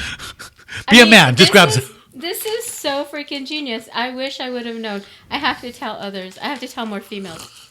Yeah, it's really good. I'm going to come You would- visit you all. Women, with if a you bag want to of score munchies. points with a man, show up with a bag of munchies. It's And because that's- just one bag has Yeah. everything in it. I know. Yeah. It's like the United Nations of snacks. So, I know. Now so you're you so want to know? right. You want to know Wow, I the? can't believe it worked. You want to know the truth Can't about believe it munchies? worked. Yes. Munchies is probably the chip factory where they make everything, And those are and all then the you extras. have some guy with a big push broom and like Like chicharrones. yeah, I know, like chicharrones. He's going with a push broom and he goes, "Hey, what do we do with all these chips that fall on the ground? They're all mixed up. Just get the dustpan and throw it in a bag." What an amazing idea. So we're probably getting all the leftovers that fall on the ground got mixed up, and somebody said, "Dude, we should mix them and sell them. They'll buy I can't them." believe that this works, but it's so freaking genius.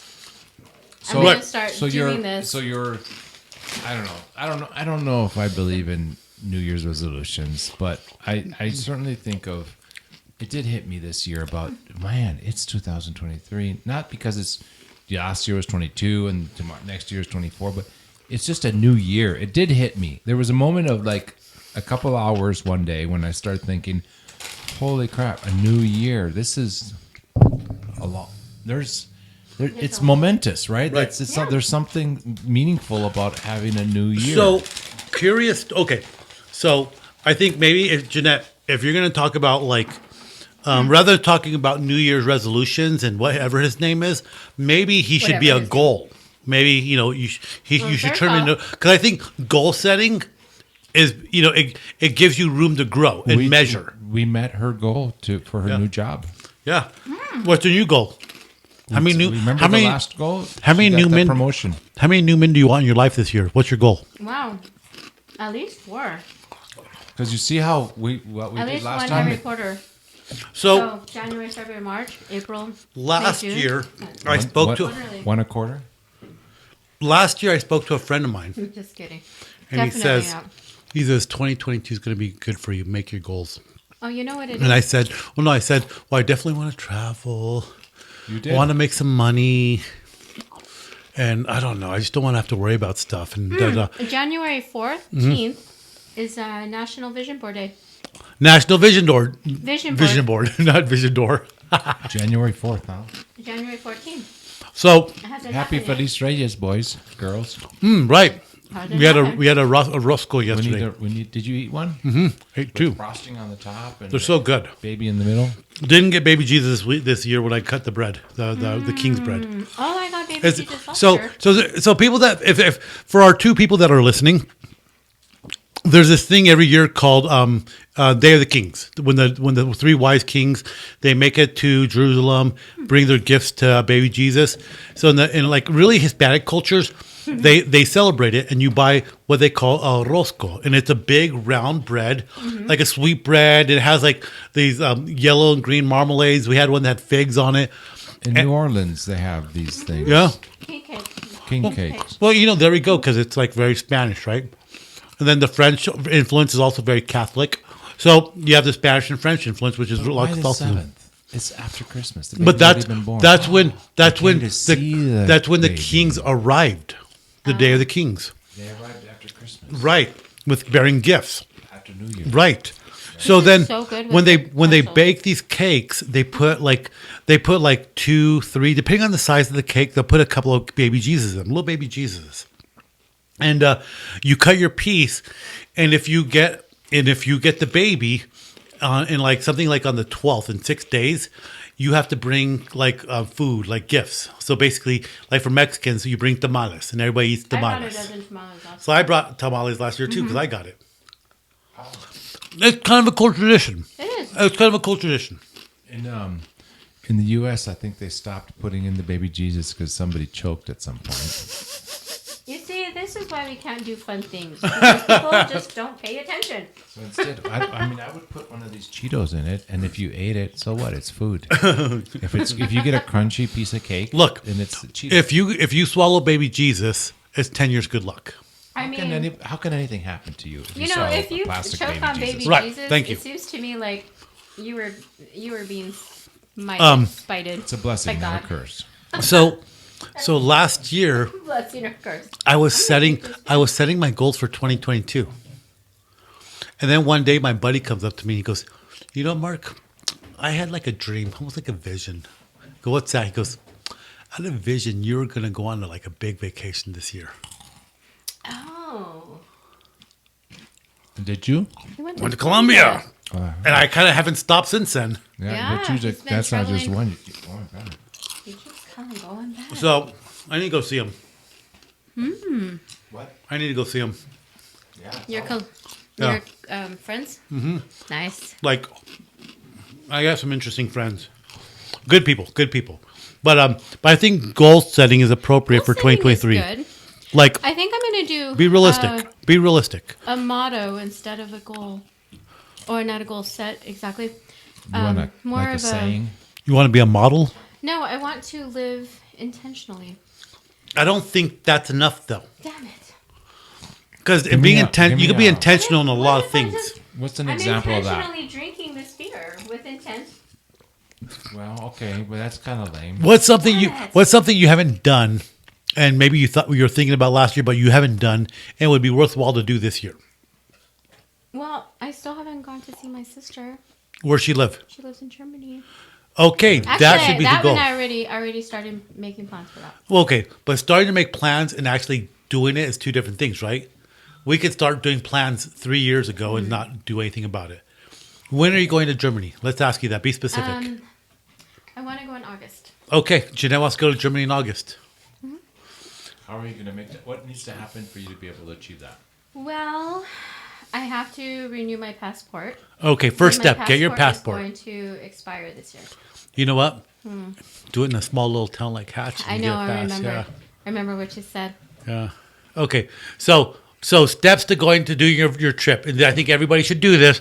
But if you want to do your trip, set your goal. Yes. Kind of be a little bit more specific. So Jeanette wants to go in August. Yes. Okay.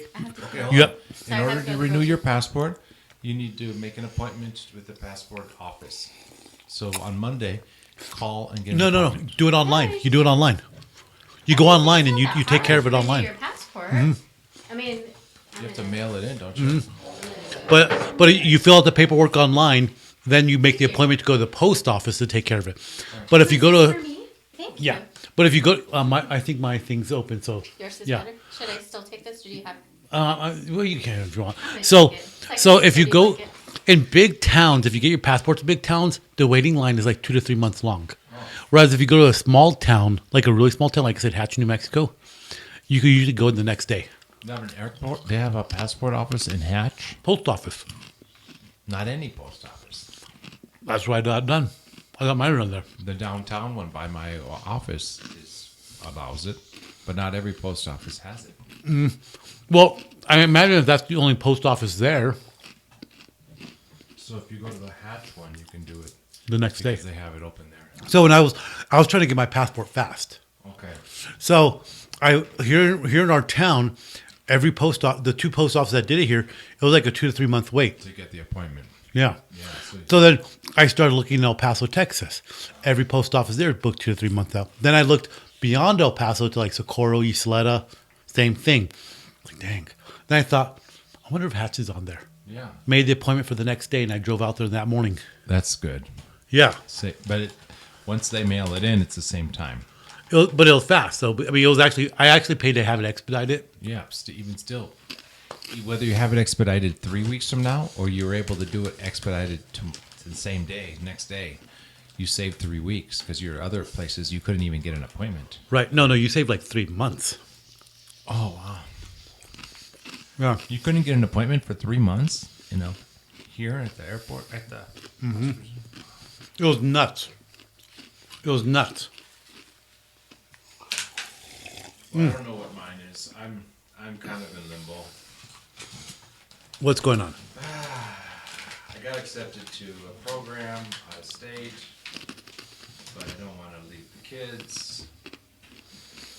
And so I'm going to apply to a local place and see if I can do it locally. And I don't have to leave the kids. What's your heart telling you? It's easier if I do it here. Affordable. It's they're So- both the same. It's regardless of that, but I'd rather be up where my family is. But my little one, I don't want to leave my little one. Wow. Yeah, kind of just the whole dynamic makes it tough. Yeah, I need to stick around just to make sure because I don't want him. I asked him, hey, is it okay if Dad does this program? And yeah, sure, as long as I can stay here.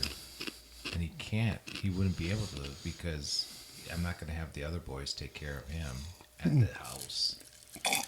He wouldn't be able to stay at the house. That's what he doesn't want to have to spend his time elsewhere. Kind of curious. He likes hanging out with his older brothers. I'm kind of curious about this. It's kind of a funny question. When we talk about like divorce Yeah. and we talk about like kids, taking care of kids and all that, like the way we do here, Yeah. is that like a first world problem? Do you know what I mean? Like, the challenges you're having and other people in your shoes because have. normally the kid just goes to the mom. Is that a problem that we see here in the United States only in terms of like divorce and all that stuff? Because most other places the kids just go with the mom. The dad is cut off. And in other countries, I mean, and sees the kid every other weekend, Saturday and Sunday. Do you think in other countries there's like such a thing as child support like we do it here, and if you don't pay it, you lose your licenses and all that? No, there isn't. But the dad isn't involved. The dad doesn't keep the kid. Is that kind of the standard worldwide? You think? Yeah, the kid goes to the mom. You see that in Mexico. Girls get pregnant all the time. Guys gone. Yeah. So you think that's kind of what we would call? If you're a dad that wants to be involved and stay, and the best you can get is probably 50%. I couldn't even get more than 50%. Wow. I mean, I got 51%, but and I wonder. she's the one that left. I wonder, like United Kingdom, a country like France, Germany, do they have like these kind of issues? Because those are like more. That's pretty close to us, European, Anglo kind of countries. You know what I mean? I would think so. I mean, I don't know, but I would agree. Like your Siberian countries, like say Russia, African countries. I mean, who knows about Japan? But I do believe what you're saying in the sense that like in a lot of places around the world, once you part ways, the mom gets stuck with a kid, and Wait, well, hold on. The mom gets stuck? No. They get... I don't think they see it as getting stuck. The dad gets kicked, has to leave. The mom gets the kid. Mm-hmm. They get paid for having that kid. do they get paid? Like, Social services will pay them to keep that kid and have that kid. I don't know if there's any social service programs like that around the world. I've never heard, but I've never looked into it either. Yeah. It's kind of an interesting idea because, like, say, like a state like California. How did the transition happen from New Year's resolutions to kids? We were just talking about it. We were just talking about it. On having kids more? No. More kids? We're making puppies. Is that your vision? I Is don't that know. your vision I board? gotta tell my kids, I have boys, so don't get married. And then everybody says, well, when are you going to get into another relationship? Never. No. There's no incentive for a man having lost his shit to do it again. And again, we're in New Mexico. You go to a state like California, you're the man. It's worse. You lose. I mean, automatically, half of everything. Automatically. Yeah. If you are the sole breadwinner, Oh, it's the same thing here. You lose half of everything, like, but you still lose half of everything. look at Kanye West. I'm getting divorced from Big Kim Booty Girl, Kardashian. Kim Kardashian. Big booty girl. His monthly child support, Yeah, it's like $200,000. yeah. What kid needs 200,000? Like, You know why? Because some other places will determine a percentage of your income, versus here it's more of just a set. It's like set taxes, instead of paying, it's just paying a certain amount, a fixed amount of taxes, right? Yeah. It's versus an amount based on your income. So child support can be, but then in other places it's child support plus spousal support. I mean, right. But spousal support only comes into play as alimony when your wife does not have a trade, and she's been a housewife her whole life. She doesn't have like an advanced like she's been 100% solid housewife. Right. Then spousal support and alimony comes into play because of that. but they get that even though they're the ones that cheated and left. Yeah. See, that's bull. That's bull. 80% of the divorces are initiated by the woman. Is the stat that I hear, which doesn't surprise me. I don't know if that's true or not, but Well, yeah, probably yes. Well, it is. The majority of them are. Are they really? The 80%, and that's figuring. I mean, even though my divorce, I'm the one that initiated it, but she would. I did it because I didn't. Had I waited, she would have done it herself. But I didn't want. I wanted to take control of the situation because when I saw what was going on, that was it. You're out. talk about a really tough decision. Like, you know what I mean? Yeah, but at that point, you reach the point when there's no redemption or return. Then it's an easy decision. When somebody's crossed a line that there is no Trust and all that. Yeah. when somebody crosses the line, there are lines. Right. When somebody crosses a line, okay, you're gonna talk about it. You go to therapy. You do the whatever. You do the marriage counseling. And the reality, there's three of us here, and we may have three completely different lines. So, like Jeanette could. When somebody crosses my line, Yeah. you're cut out. Right. But what I'm saying is like what is your line could be completely different than my line. Like maybe my line is like, well, you hooked up with that guy, you'll never do it again, fine. But maybe my line is like, wait, so you got gangbanged? I'm kind of okay with that. Wait. There was a midget there? No, that's the line. That's it. That's the line. There's a midget. If there was a midget there with that, I'm done. But what I'm saying is we all have different lines, right? Yeah, that's true. And it's funny though. Like you're right though. I think in a person's psyche, you just say, or whatever our internal deals are that we have. Yeah. Like you say, once you feel that line's crossed, you're like, all right, I can do this. That's it. Well, but there was no. It wasn't like somebody was trying to come back. I mean, It wasn't like somebody. No, this is it. I never want to see you again. There was like no hope. No, didn't even want any. Right. It just disgusted me so much that I didn't want anything ever to ever see you. So I think you kill just you. reached a point So let me ask there's you just this. nothing worth fighting for. Here's There's something. nothing worth fighting. So Here's what's the something point worth of being in that asking. relationship? So if there's a man, Get a new one. if there's a man thinking about divorce, and I think this is probably like a realistic question, if there's a man out there right now, say like within our two people listening, one of them's a man. Maybe. You never know. Maybe, I don't know. He might be married, but if he was going through a divorce, if he was thinking like, "Man, should I divorce my wife? I'm not sure." Like, what would be like solid advice? Be like, Most men don't. Most men, the only reason you would ever want to divorce your wife is if she's already left you in her heart, mind, soul, If it's done. relationship wise. That's it. And once that happens, you throw that trash out to the curb. yeah. And let it burn. That's it. Yeah. There's no going back to that. I think what once you that said is gone, there, yeah, it's gone. It's over. Done. You're when out. when she's already left you heart, mind, and soul, Right. It's Because you see people that go through problems Yeah, But- but you work them out. Right. You work them out before before, they've left you. right? And I was kind of blindsided by the Yeah. whole thing. So, that we didn't even have the chance to do that. It was already post event that I said, well, hold on, let's talk. I was trying to get my shit together. You're just trying to comprehend what was going what's on. going on, what happened here, and then I find out more from the kids, and I find out more from, you mean when I was here that was happening, or when no.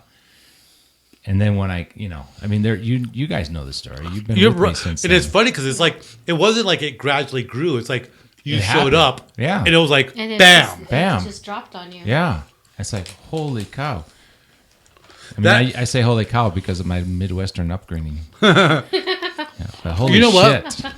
Holy I almost wonder, would that be easier than having been here and had it gradually happen?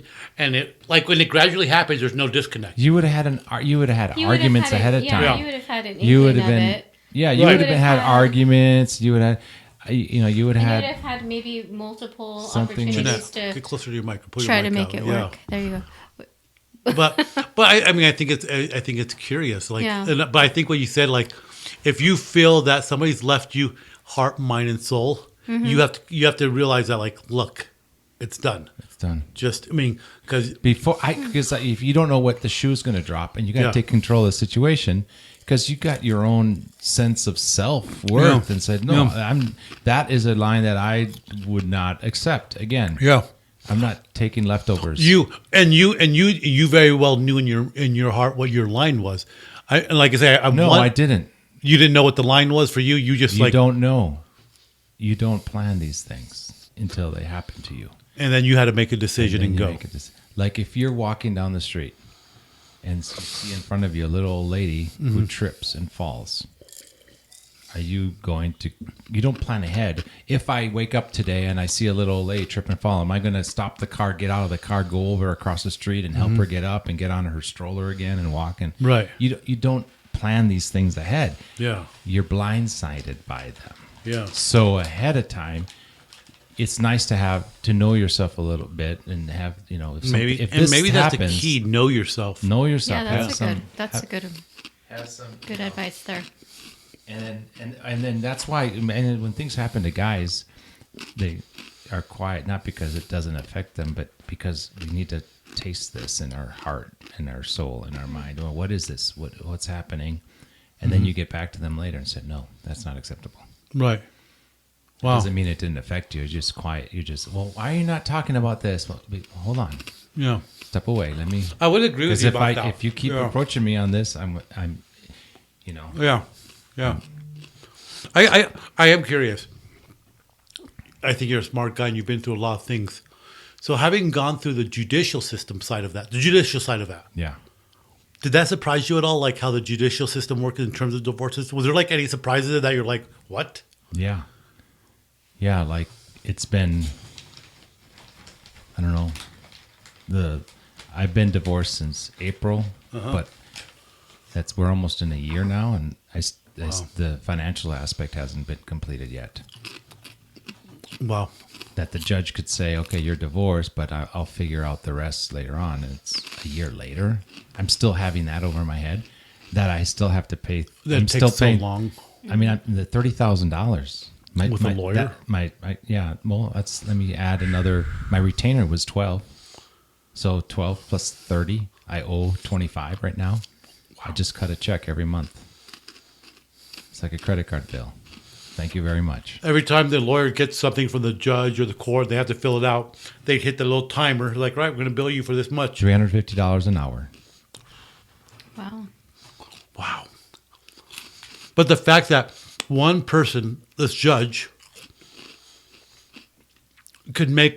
has a final say on your financial situation that's going to impact the rest of your life. I don't know if I keep the house.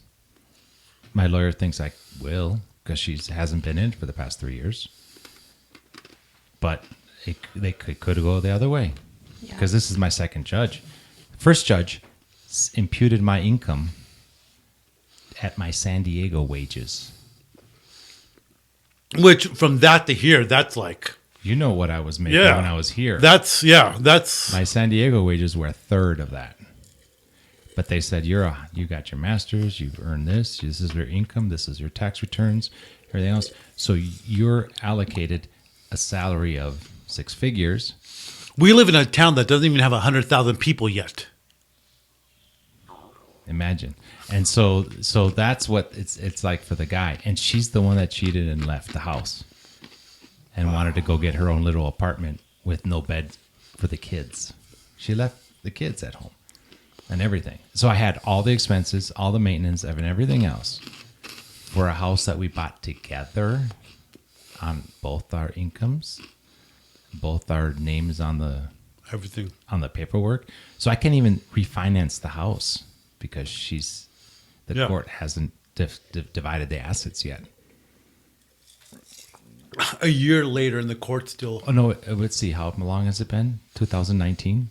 I remember the night... November of 2019? I remember the night I was with November 11th, 2019? 19. I just came It's back. been a while. Yeah, you say that because we're in 2023. I know, it's been 3 years. 3 years. I remember meeting you when you were in San Diego. Yeah. We went and had a scotch. We had a scotch. We had talked about the job. I found out how much the job was, and I moved on to other things. Yeah. Stayed there. But I finally, in October, I was like, that's it. I don't want to be here anymore. So I quit my job there. Yeah. Came home. Had already started maybe nursing school or prerequisites and stuff, and was going to do something else. But then 10 days after I arrived, Everything fell through. It's like, I don't want to be married anymore. It's like, well, you could have told me this when I was working, but let's go to counseling. Let's figure this out. What's happening? Well, Then I find out the reasons. Wow. And then I find out from the kids what's going on.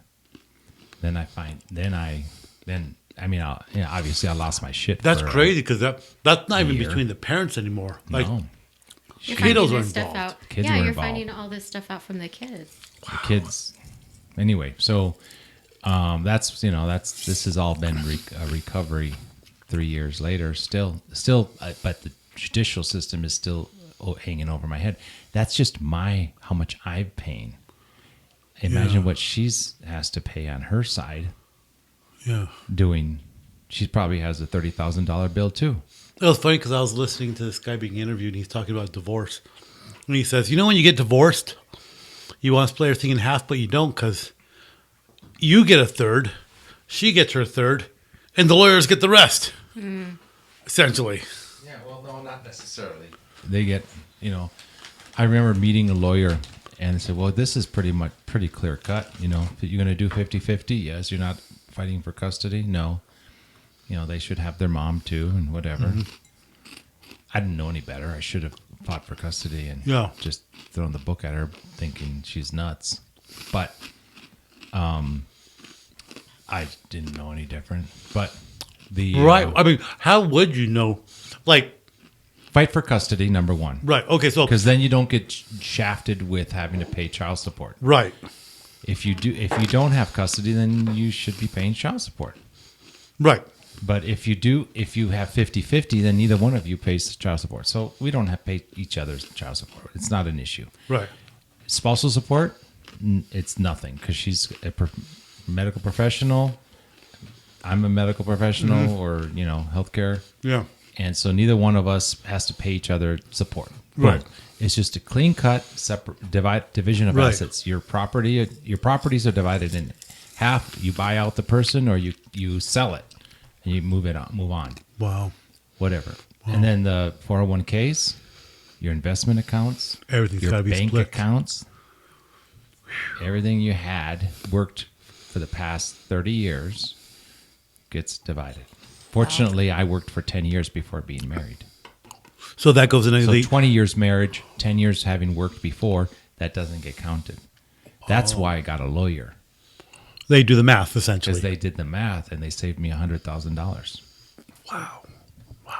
Just from, having... But 30... I mean, not a percentage of it goes, but think of my, what I'm having to pay him every month. Right. Or just going to court and everything else. And so I imagine the cost of paying a good lawyer definitely outweighs the cost of... It does. So that there's truth to that. A lawyer. So the first lawyer I went to, I said, "Hey, this is what it is. Here, I'll just charge you $3,000." At the time, it sounded ridiculous, like a bargain deal. No, it sounded very expensive. Why should I pay you $3,000 just to drop some papers and do this? Right. So we met at Starbucks with, after a counseling session, divided things up, but then it got a little bit like, oh, but that's not really you. That's mine. Or okay. This is bullshit. Don't talk to me anymore. Talk to my lawyer. As soon as as soon as I realized that we weren't going to be agreeing eye to eye on the division of things, it got real ugly. And then it got to be I want a house. You move. I'll stay in the house. Yeah. You already got your apartment. You're gone. Just don't come back to the house. Did you make a bang cocktail? Bang mimosa. Wow. But nothing is. You know what? You asked me for what was surprising. Here, put some bang into this. Try that. The bang mimosa. It's the emotional thing was bigger surprise. Oh, do you have more bang? Yeah. So the Put some bang in it. Not knowing what was going to happen next. So the not knowing. Not knowing is the worst. Yeah. Well, you got to balance that out with a little champagne. Not having. I mean, I guess I could see that because it's not like you go through divorces every day and you're like, all right, this is going to happen. So I have a new theory. This is my new. What's your new theory? New theory. I've thought about this for the past 3 years. Yeah. Don't ever get married again. What about relationships? What is the relationship to a man? What is the relationship to a woman? For a relationship, no relationships. I will date. To just break up. It's Honestly, better to date. You don't have to get married. No one has to get married. Exactly.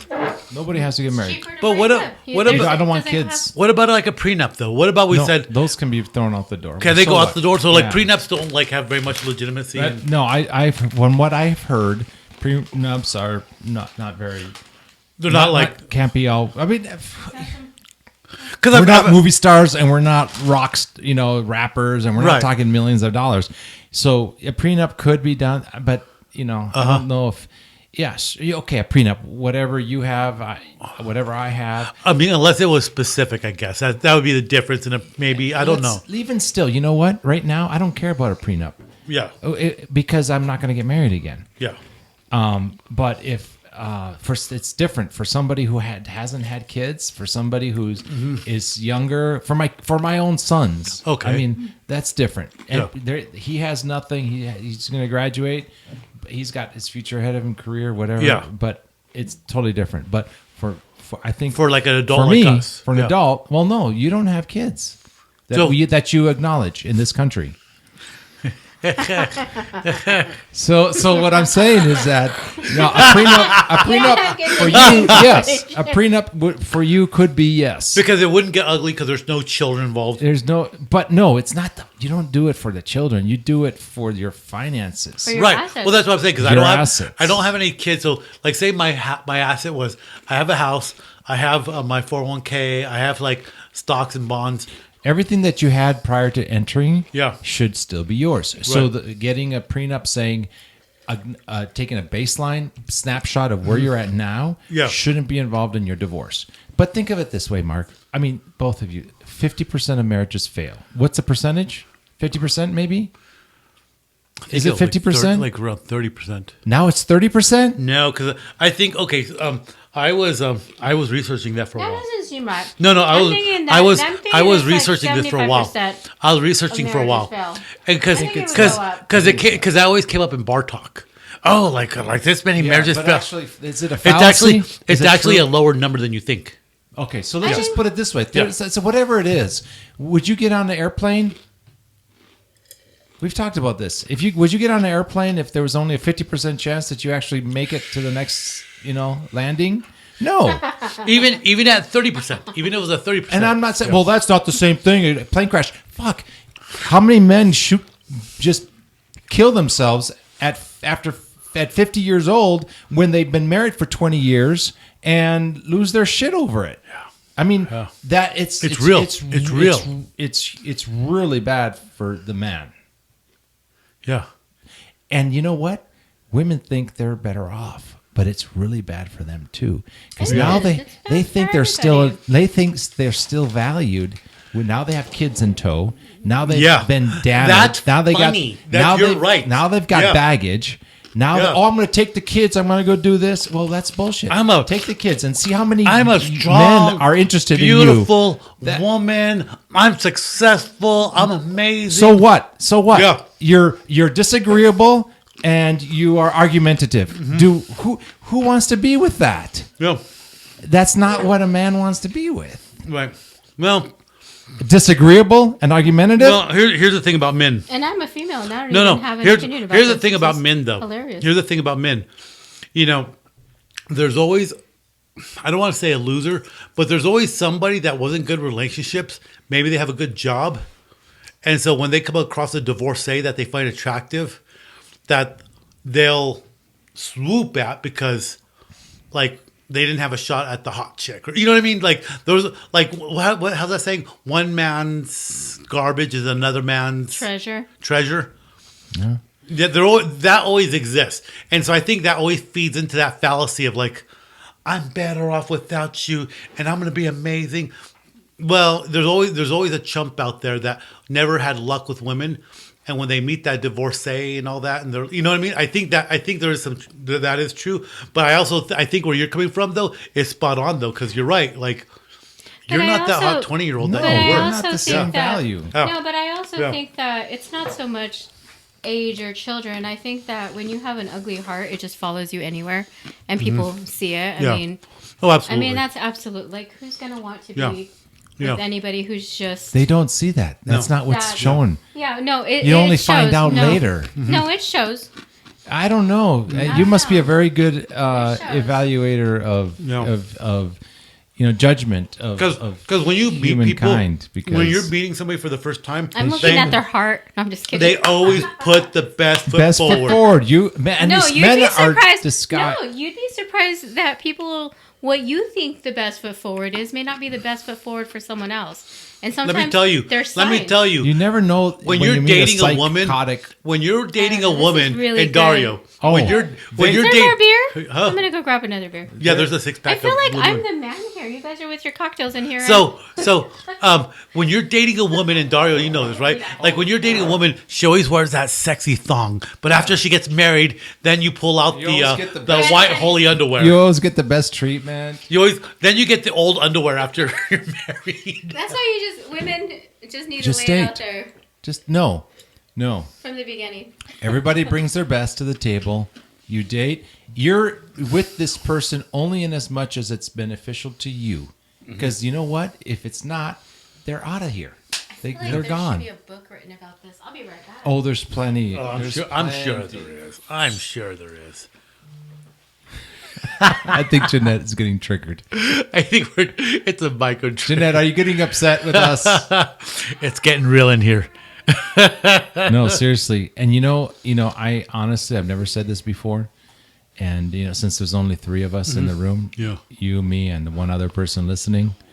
I'm not upset about this it's just because men and women are not that much but you know, dissimilar. I feel like I've had conversations like this with my girlfriends. Yes. And you guys have the same Here you go. conversations. What do the girls say? The same things you guys are saying. So here's the deal. I have a brother. The same thing I have many brothers. I probably have brothers I haven't met because my dad was out there living his best life. Your dad was exercising his options. He did really well. Yeah. So, but and your mother probably knew about it. She did know about it. So she knew about it, but she said it isn't worth it to lose my shit over this. Yeah. I enjoy what I have. You know what's funny? I'll take what I have. You know what? What's the difference in today's? This never happened in earlier generations. No, it did. It probably did even more. It probably more because you couldn't find out about it because nobody put it on social media. It happened more because men were different then. Here it happens now. It happens less because men are subservient to their women. No, it happens. It happens pussies. All the time. Men are pussies right now. And you know what? And not only that, everybody puts everything on Instagram, so you get caught right away.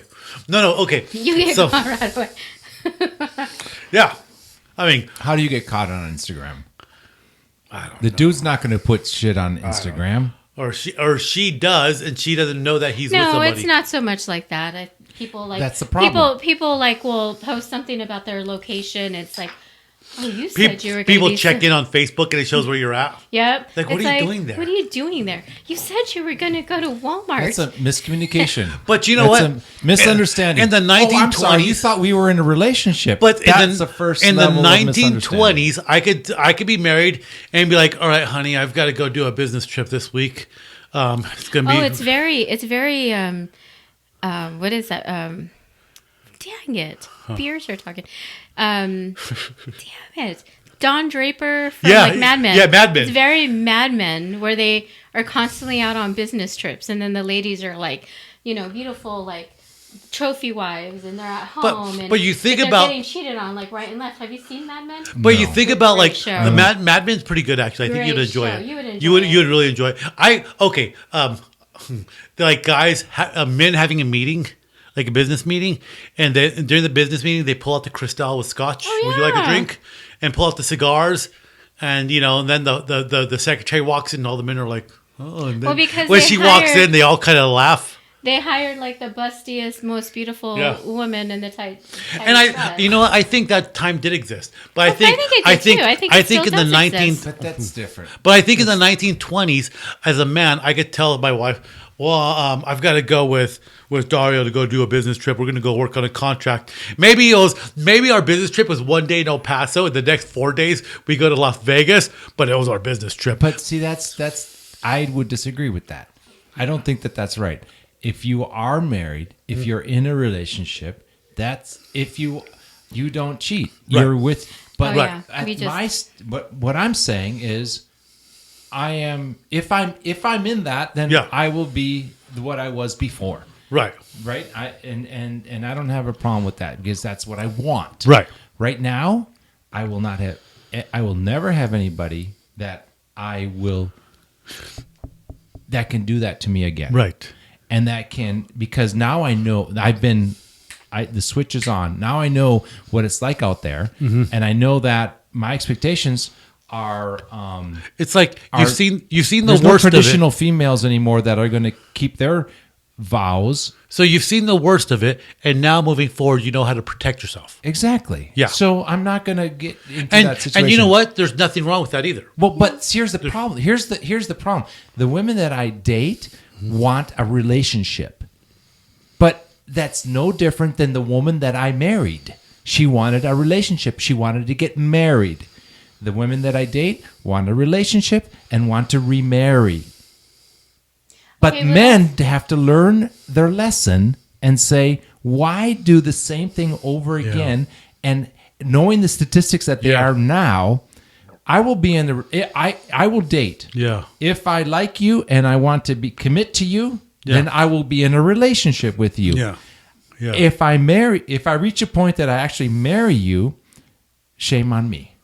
Yeah. Because expecting a different result, that from what today's is like, and I used to be judgmental of my friends that were not married, living together.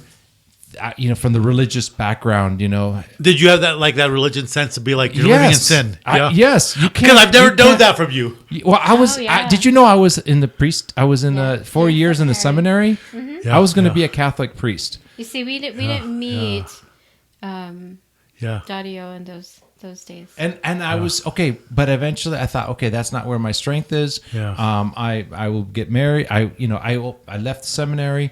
I didn't want to go ahead with 4 more years to get ordained, and I said, okay, I want to go be a missionary. So I went to Japan. And is that how you ended up there? That's how I ended up in Japan for a year and a half. Came back to the U.S. and decided, nope, I'm not going to go back to graduate school to get my Master's of Divinity and go to the seminary there and become a priest for the diocese.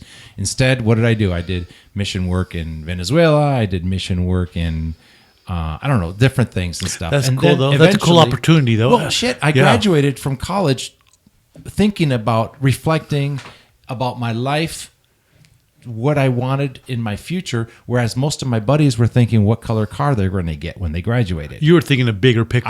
I was thinking of huge picture. What exactly? I was thinking of committing myself to the church to be a different type of person altogether. Exactly. Everything. And I said, no, I didn't have a strong enough relationship. I felt at that time with God, or what powered me, with Jesus. Did I ever tell you about my friend? The whole thing. He's from Chicago, and his mom was a single mother raising him. I don't remember if he had any siblings. I don't think he did. And a priest. She befriended a priest, and they fell in love. Yeah, that's beautiful. And for him to break his vows was like a serious thing. And he, and my friend, he's a much older gentleman than any of us here, but living in Chicago, he was talking about being a kid, and he would call them the church police. I don't know who they were. They're probably like some sort of, somebody from the diocese.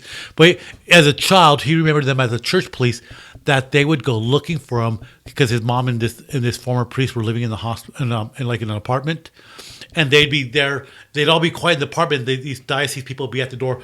Boom, boom, boom, boom. He's like, "We know you're in there. Oh, wow. Come on out." And that's it was hardcore. but you're talking to you're talking 60 years ago. Yeah. So you're talking about like the 50s, so 40s. Here's the thing. I'm thinking about it as you're speaking. I'm thinking, what would make me want to get married again? You'd have to be like, I'd have to be vulnerable again like that. Right. I don't have it in me anymore. I don't ever want to give somebody else that power to hurt me ever. Right. Again, to the point that when we went parachuting and I didn't even care if I opened up my chute. I remember that conversation where you said I was thinking twice about it. Yeah. I didn't care. It didn't matter. Of course, I was. There was strapped other onto people. somebody, Yeah, it's going to happen no matter what. But everybody said, "Oh, wasn't that the greatest thing?" And everybody was high. I probably was so loaded up on antidepressants that it didn't faze me. You were really mellow. I was mellow. And you made a comment not long after we jumped, and it didn't occur to me until you made that comment about how mellow and how I was. I was so relaxed on my way down. I had already died. Yeah, you said I'm something already dead. After our conversation that I think it was you were talking about that. You're I didn't have anything to live for. Now it's different. Now, I got my kids. I got the next 30 years. I'm 55, 30 years. 20 years, 30 years. I'm 85, 90. Yeah. I don't know. I have 40 years. And you're a great looking guy. Well, oil of Olay and a lot of. So if they could at least sponsor. A lot of sleep, I guess. A lot of sleep. Sleep and oil of Olay. It's a scary prospect this day and age we live in, because people's values, not just I'm sure things happened in the old days, but in terms of individual people's values, they're so different than what they used to. Where people would try because they're like, well, look, I made a commitment to you. Let me try. Let me do this. Whereas now it's like, nah. It's so selfish It nowadays. is. So yes, marriage is great. Being married. I used to remember, I'm so glad I'm not dating out there. I'm so glad I'm not doing. But you know what? What happens is that if the man relaxes, if the man does not continue to pursue what they say excellent. If the man loses his, the woman is like, has the choice to say, well, I don't want to be in this anymore. Right. And take half your shit. And leave and go because they found somebody else at that time. They won't do it. It's not like the person who finds a job and who is working at a company and quits because they don't like that company, that job, and then goes out and goes to search for another company. Usually it's they got called by a recruiter and they compare the two things, the two jobs. You're going to pay me more. I have more vacation. I have something new and different, a different city. Right. Then they say, okay, they'll sign on the dotted line with the other one, or they'll commit to it. Say, yes, I'll take that job. And then they put in their 2 weeks notice at where they were. Right. But always having that in the other hand. That's, that is what happened to me. So I respect more the person who says, well, I don't, they get a recruiter calling them every once in a while. They get hit on at the gym. They get hit on at their office. They get hit on somewhere else. It's the same thing. The recruiter's calling you. You feel flattered. Oh, really? You want me for this job? Okay, let me interview for it and then see it. But then let me go back to my existing employer and say, look, can we improve these things? Can we make it better? I really want to stay here, and I want to, whatever it is. Or they just say, no, I'm not into this anymore. They quit their job, and then they start looking for something else. That's different. Yeah. Then I just think that, going back to the original premise of the question, what my theory is from moving forward for 2023 and the future, it's like there's no reason why I should fall into what the woman wants. It's better off for her to get a committed relationship, lock you in, and get you in a relationship, get married, because they know that the man typically won't leave the woman. The man is more committed to this, more vested. It's more vested. The woman is the one that often will say, and the statistics will prove it. If we start looking them up, you'll see it. That they're the ones that say, "I'm not into you as much anymore, so I'm going to leave. I'm not in love with you anymore." Exactly. Yeah. A man will say, "Yes, you had 3 babies. I still am invested in this relationship. Yes, I don't get laid every weekend. Right. But yes, you don't wear the red panties anymore. You wear the cotton undies or whatever what you were saying." You guys have the same conversations as women. Exactly what you guys say is. Hey, I buy new sexy underwear every month. You know what? And it's funny. Men are still in love with their work. They still, Pierce Brosnan. You guys are. He's a very handsome older man now. He was James Bond, and when he started dating his wife, she was beautiful. Oh, I love it. Yeah. You hear that story? And she had all their children, and somebody said, "Why are you with your wife? Like, she's not this bombshell of a woman anymore." Yeah, movie. And her body's a train wreck because she had all these kids. And he says, "That's the mother of my children. Right. I'm in love with her, and she stuck it out with me, and I'm going to with her because she's raising my family." Yeah, exactly. It's cute. You dance with the one you who brung you. It's funny because I was asked twice. That's what your vows were for life. For life, not for feeling today. Yeah. But I was asked twice by 2 different individuals out of country. And says like, "Hey, aren't there like beautiful girls in the United States you want to date? Why do you like me?" And I said, there's beautiful women everywhere. I'm not saying there's not. United States, wherever you go, beautiful women everywhere. Every woman's beautiful in their own way, one way or another.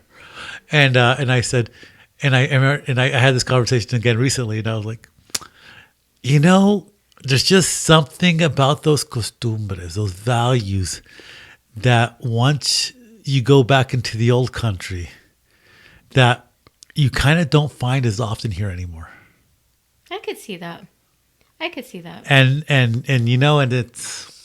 it really is. And there's and as if I know it myself, as I've gotten older, it's like I kind of appreciate it more than I ever have. But don't be fooled, because you make a choice based on that, like I did. Yeah.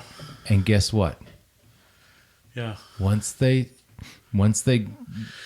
If you lose your shit for whatever reason, you decide to retire, you decide to I want to take a sabbatical. Yeah.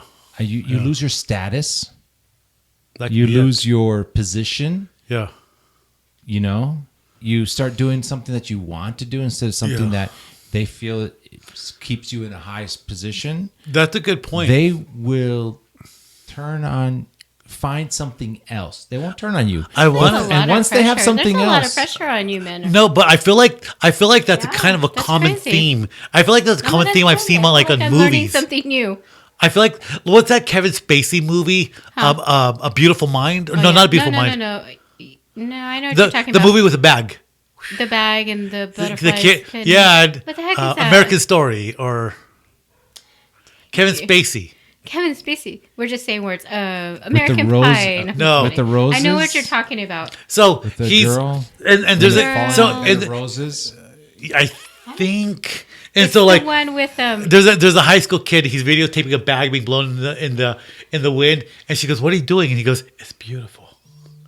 And there's like a bunch of and so Kevin Spacey leaves his job and all that, and his wife ends up hooking up with some other guy. She's hooking up with the realtor. Yeah, and he's supposed to do. He says, "Fuck this," and then he goes through the drive-thru at the burger joint, and she pulls up, and she's like, he starts asking her about what she does and all that, and he's like, "Where do I apply?"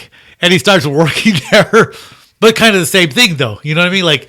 He just got sick of the rat race, got rid of his status right at that pivotal moment. Then his wife's already cheating on him, and that's And I think that that sucks because I think that everyone goes through that thing where, you have this ambition to get a good job, you want this great life. Do you have an ambition for a good life and a good job, Jeanette? I have an ambition to pay bills. I think Jeanette has an ambition for the great cock. Wow. And if there's a job, well, you know what? Wow. And the great job comes out of working the great cock. So it's like a 2-for-1 for her. So obviously this will never be on YouTube. I know. I hope so. I'm like, because we talked about a lot of personal stuff here. Yeah, this will never be posted. Yeah, Mark. So yeah, that's why we don't have our fact checker's face on the camera. Wow. And that's why me and Jeanette always lob these things at each other. Dude, but we say this stuff not in front of a camera. It's all. So, it's terrible. So, it's as we're editing the video, it's all bleep, bleep, bleep. I think we may have lost a sponsorship on that one. Definitely. So where's the button? Everybody should have like a button on their side of the table. And so while in the middle of a conversation, you hit your button and it goes, while you're talking, it's just like beep. The moon comes around and then... There's a special effect. Look at how good were the mimosas today. They're freaking good. And I'm a little... I'm still like, I know. What should I do? No, it's okay. We had this whole agenda today because I'm still surprised. I had a really good point, but dang. we won't go there because we need to stop. Yeah, we need to stop. These are usually conversations that I'll. Well, you know what? It kind of goes on the theme though, like when you're drinking with your friends, you're having bar talk. It's funny where it goes, but like after our last conversation, like we were talking about disclosure and UFOs, and actually our theme was to kind of touch base on that. Remember we talked about the Silurian hypothesis, what that was. Oh yeah, I forgot about that. We didn't go anywhere near that today. No, that was actually our intention. So here's I'm still kind of confused. So women want a relationship. Mm-hmm. No, right? Wait, hold on. Yes, they do. But I did have an original thought. Oh, cool. You guys have a America, lot of freaking... America, can you please, everybody stop what you're doing? Jeanette has an original stop, no, please. No. It wasn't original. It was just what I was going to say. I need the timestamp of this moment right now that Jeanette has. Before you said big cock, so let's just continue after big cock. We're talking about a rooster. The big rooster. Listen, after your big rooster. Can I just say something? Speaking of the rooster. Let her finish. Because he'll never shut up. So yes, you guys have a lot of freaking pressure on you guys. It's funny because there's different kinds of pressures. I think you're right. You're right. Stop. There's different kind of pressure. So, like in job, there's performance. But I think that everyone goes through this. I think that there's a rat race out there. Hold on. There's definitely a rat race out there. But there's different kind of pressures. But men, I didn't realize this. But men, I guess maybe I'm starting to think or see. So you all feel the pressure more than women, because women at some point do get tired and they think to themselves, "So you know what? I'm gonna stop." At some point in my life, I want a simpler life. I mean, I think everybody does. We all have goals. We want to achieve things. We want to make a difference, because I'm still there. I'm still not over it. But at some point, I'm going to get tired, and I'm probably going to just give it all up and move away. They can have a simpler life, but they don't admire that in their man. So no. See, that's what I was going to say. This is down to the pressure. You guys there's different kinds of pressure, and then you guys feel like there's. I mean, and okay, maybe for a guy, there's different kind of pressures. It's like a status thing. So for a guy, there's different kind of pressures. You have your pressure to perform at your job. You know, if you go to the gym, there's pressure there because you want to look good like the other guy. So you have all these different pressures. Man. But within your family, when you have a kid, who's the kid's hero? His dad. Yeah. So there's, like they say, there's a certain status, and then your wife. You know, she loves you, but she also loves who you are, and you're not just the busy bee. But you're the head honcho. No, they're comparing you to somebody else. And if you're lower than this other person that they think that they can get, they're going to go for that. And so the minute the man decides to relax, the minute the man decides that, oh, I've got it made. I already got the person I'm in love with. I can't get hurt. I'm fine. I'm comfortable. I'm great. The minute you get comfortable and you stop pursuing the best that you can be, where you lose the admiration of the person you're with. Unless she's right at the same point with you, then you're fine. That could happen too, right? What do you mean at the same point? Where she's like, you know, you've worked hard. We're at a good place. Why are you killing yourself to do that? You know, like if she's at the same place. Right. And I think that there's different people. But there's, I mean, not all couples are like that. Some, you know, I worked with this guy, great guy. Yeah, at the time, it's the whole reason why the women. I think we're going to just start drinking Midori at this point. But I think, there was this guy I worked with, and he was an interesting cat. Like, you know, he get out of work, and him and his wife go smoke weed. They're both into that. She was a waitress, and he was doing deliveries. You know, and I think people like them, where they're like, do we need this? Do we want it? Or are we happy where we're at? Well, we're happy where we're at because you're doing this. So there's people that are happy there, but then there's people. They want more. I think maybe it's your worldview. Maybe it's like what you. I think I don't know. Yours and your spouse's expectations, maybe. You know what I mean? But okay, this is something. I don't know if anyone's ever asked. Did you guys go into this marriage with an expectation of these? Were you guys both on the same page about this? Well, Dario. And not only that, Dario was a stallion and a stud, and if I married a stallion, hold on. If this might be an interesting thing to say. This might be an interesting thing to say, though. If I married a stallion and a stud, and in 20 years I expected you to be a stallion and a stud, and suddenly you were thinking of stepping out of the race, what would my perspective on you be? No. Exactly. I'm not saying that. No. I think that's a valid point. I think that after so many years of marriage, if you guys had gone into a relationship like this, but one of the things that happens that people don't ever foresee is people evolve. Every 10 years, I keep hearing, you become a different person.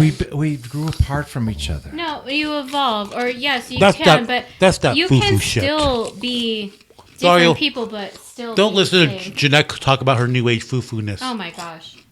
And that was the bullshit that she told the kid one night. That what? Daddy, that's bullshit. But you stepped away from the marriage. Yeah. Here's the thing: when you're a spouse, doing what you want to when you're a spouse, yes, you both grow old. But you know what? As you change and your husband changes, because it's going to happen. But you know what? If you're in it for the long haul, you have to realize, you know what?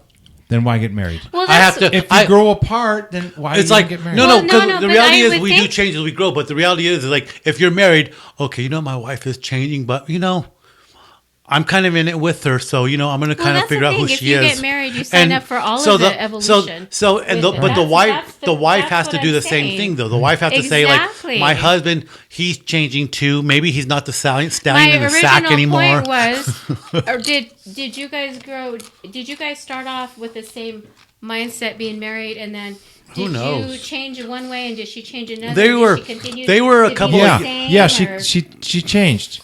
That's- She changed. She did. lost She her. definitely changed. She lost it. We don't know, Jeanette. You know, there were probably a bunch of young kids. She compared me to whatever she thought she could get. And the minute she realized that when I left that she wasn't going to get that, and she was tossed to the street by everybody. Hopefully she'll grow old and die alone. And that is the promise that we hope for 2020. Sorry. Look at, I think what we've determined right now is 2023. Make some realistic goals. No resolutions. Make some reasonable goals. And you know what? If you're gonna get married, if you're with somebody, you're gonna get married. A, do you have to get married? B, if you're gonna do it, really think it through, because this is the one thing that can really, if it didn't pan well, it could really bite you in the butt. Because you know what? If you buy a truck and the truck's a lemon, you sell it back. You sell it to somebody else. You get rid of it, right? But whereas a marriage, you can't just unwind it and sell it or something. There's some repercussions to it. So like, hey, if you're going to invest in a marriage, really think it through. Just don't do it. Yeah, I mean that's just do it. well the reality. There are kids that are going to get married this year. Really, there's kids that are going to get married this year. So if that's something that's up your alley, really think about the decision you're making and think about the person you're marrying. Because if this person that you're marrying, if they're not going to grow with you and appreciate who you're going to be in 20 years, you really need to evaluate that now, which is a hard thing to do if you're 20 years old. You don't know that. I know, right? I mean, is a gamble. Is the person in love with a status symbol? I mean, maybe it's like, be honest with yourself. I don't know, right? It's security for the woman, Man. because they know that once they get married, they're more likely to have that protection, that support, that Yeah. and they have somebody to grow old with. What a tough For men, it's cockamamie. Wow, and I'm so happy we didn't start off on a positive note. I'm so happy that we didn't start talking about UFOs. I'm so happy we didn't start talking about But it's a good thing. positive. It's not a bad thing. But It's you a know good what? thing. It's a good thing to be aware of the situation and know yourself. These know are yourself. indeed conversations that you have to have, and you can't avoid hard conversations. Well, you know what? No, this is a realistic conversation that many people have all the time. And we live in a first world country where this exists. Yeah. I don't think they do.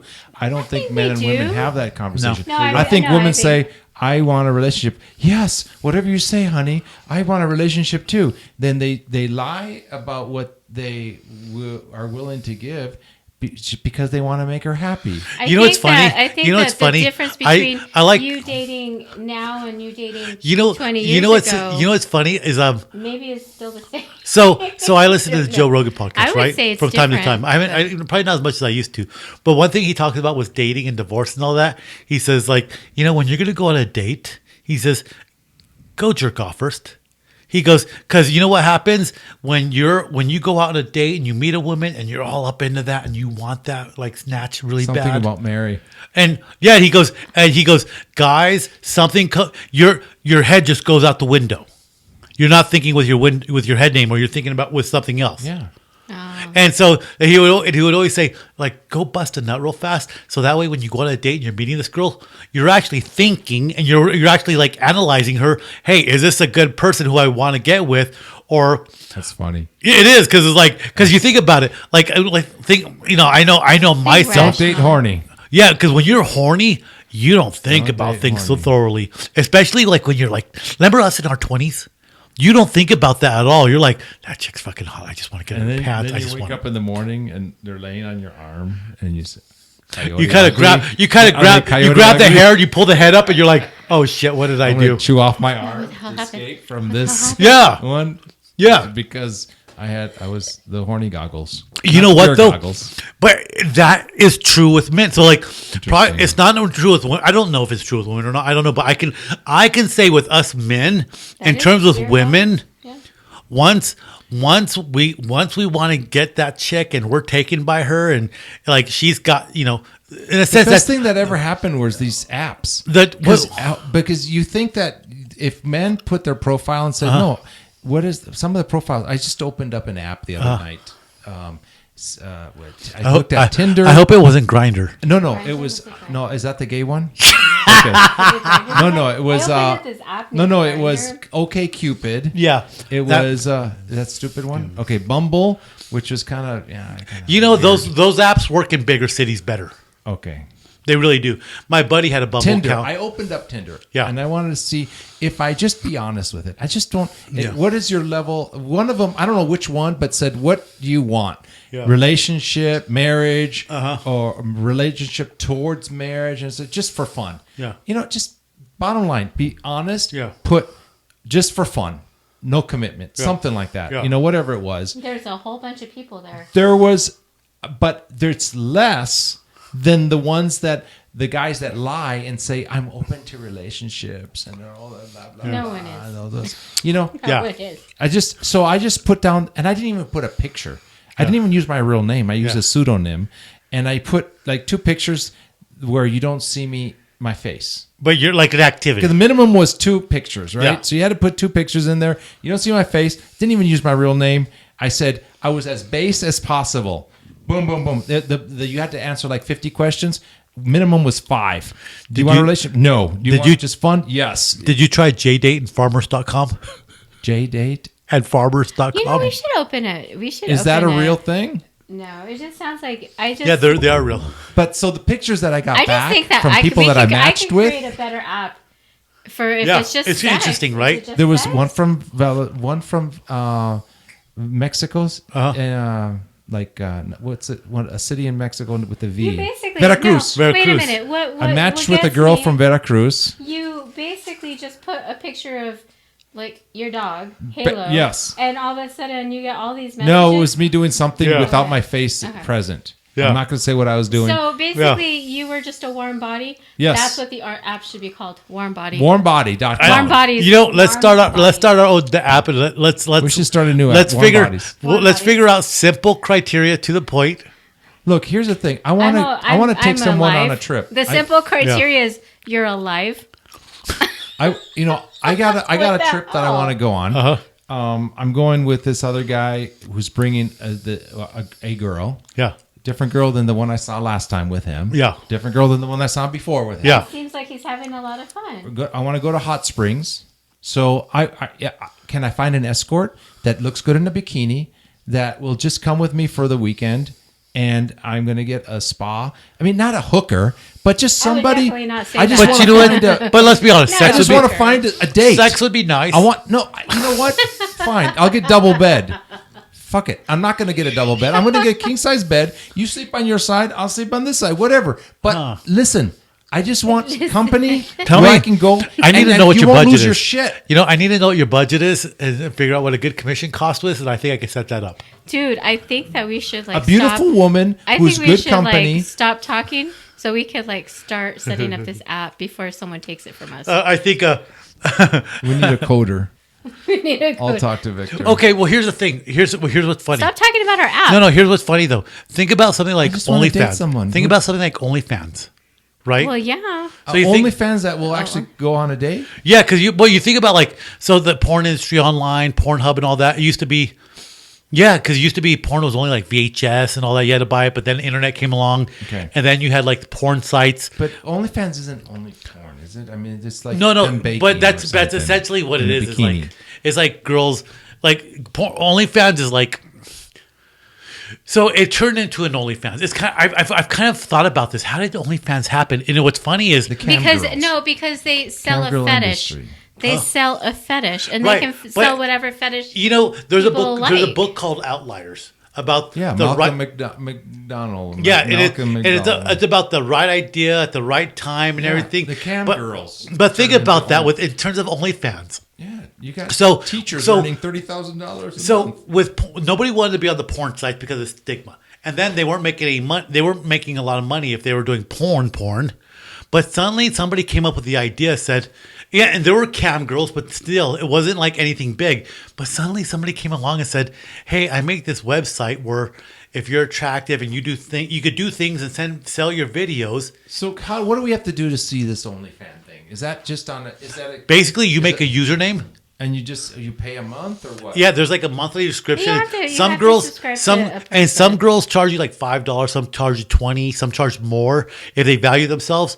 And they value themselves. Right. No, really. More than $1. Really. So there's this OnlyFans thing, and then they have like a feed where they send you messages. Hey, I'm doing nothing. I'm in a bathtub. You want to pay for the exclusive video of me being in a bathtub? So you pay extra. And then it's like signing up for something and then purchases. And so they may charge you $5, $10, $15, $20, and then you get like their 5-minute video of them in the bathtub and you're like, oh, look at me. For them. Okay. But what a concept. What a concept of like how porn has gone from online, and now you have a teacher that's super attractive, and she makes an OnlyFans account, which anybody can follow her on, and suddenly she's making. Look at the map behind you, Mark. Yeah, you opened this up to $1 an hour, but there's billions of people that can access this. You know how many? I wonder if you look at the breakdown, how many people from China, Russia, Canada are looking into this. So let me tell you, OnlyFans person in the middle of Nebraska. Can I tell you something? Are you have your own? You site? have an OnlyFans? No.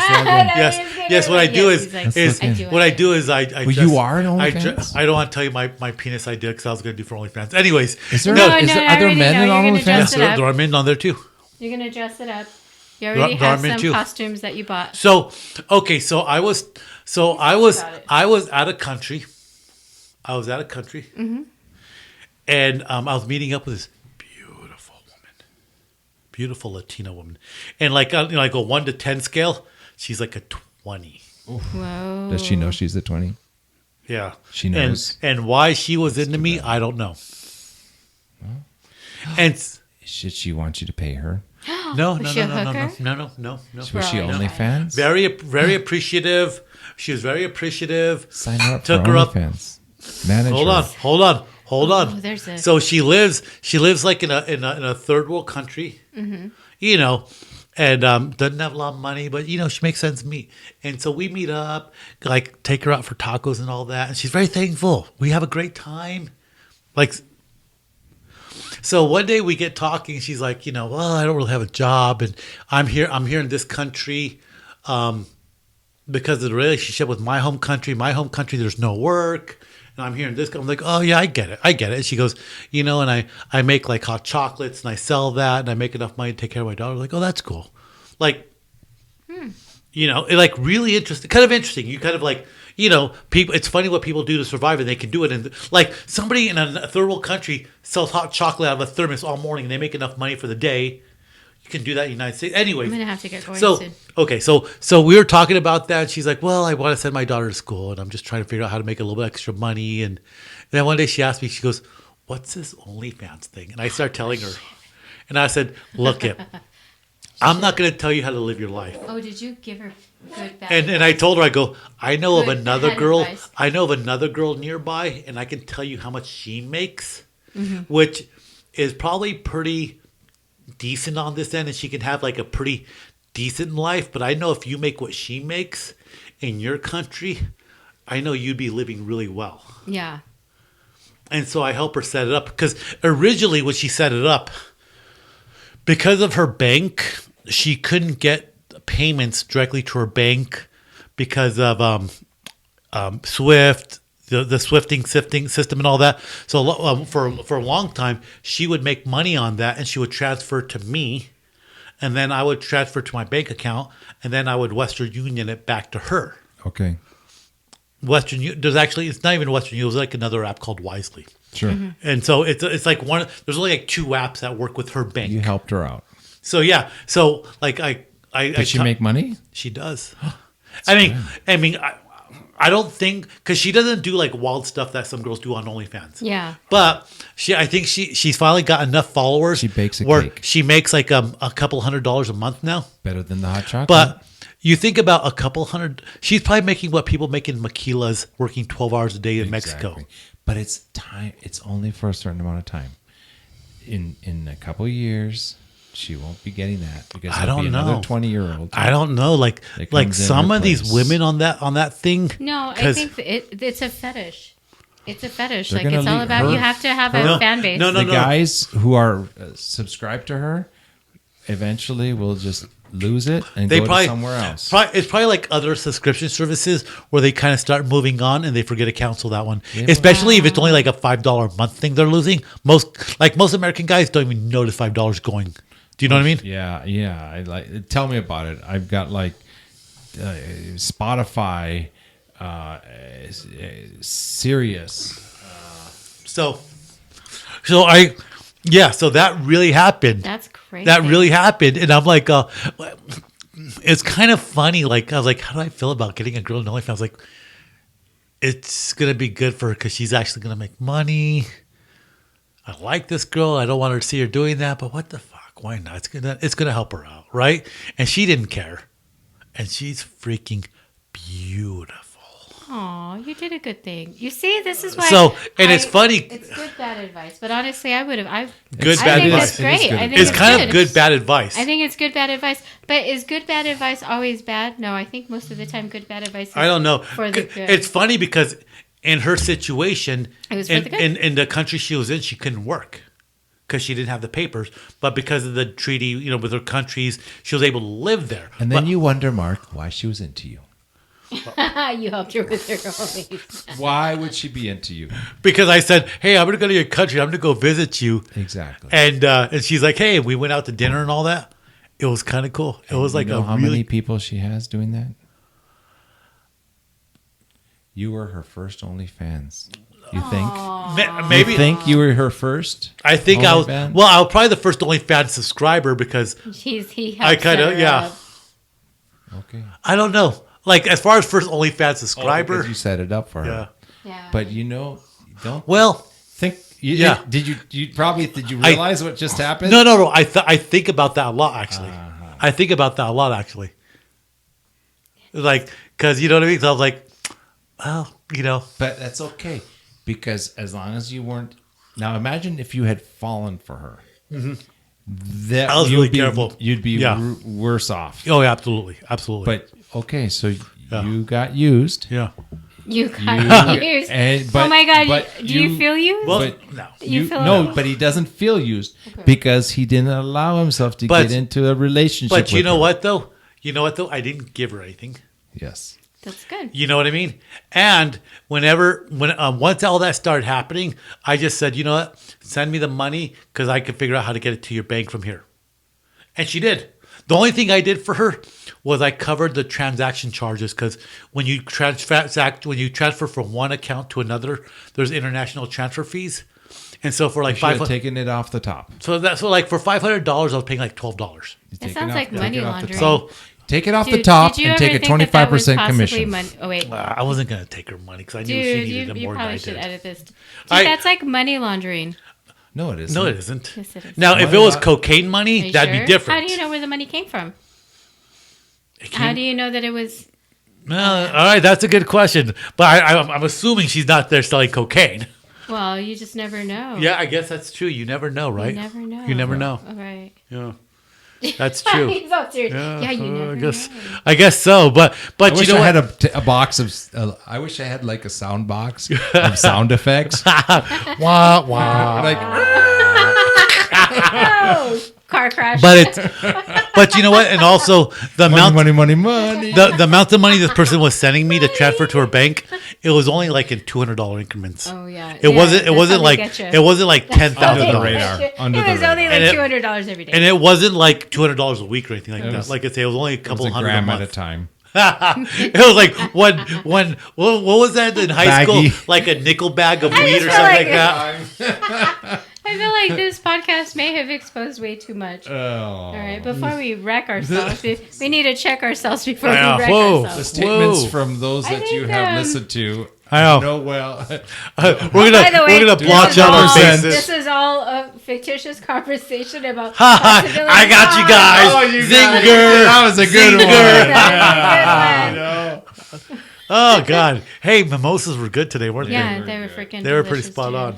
They were good. All right. Well, Smokes. that we didn't talk about anything we wanted to talk about. No, absolutely not. But And I still want to talk about. I Happy still want to. 2020. Happy 2000. 2020. Yeah, I know, right? This conversation happened in It's never happened. 2015. Was recorded on Yeah, 2015. January 7th, 2020. This is what we thought the future would look 1996. like. Beyond the statute of limitations.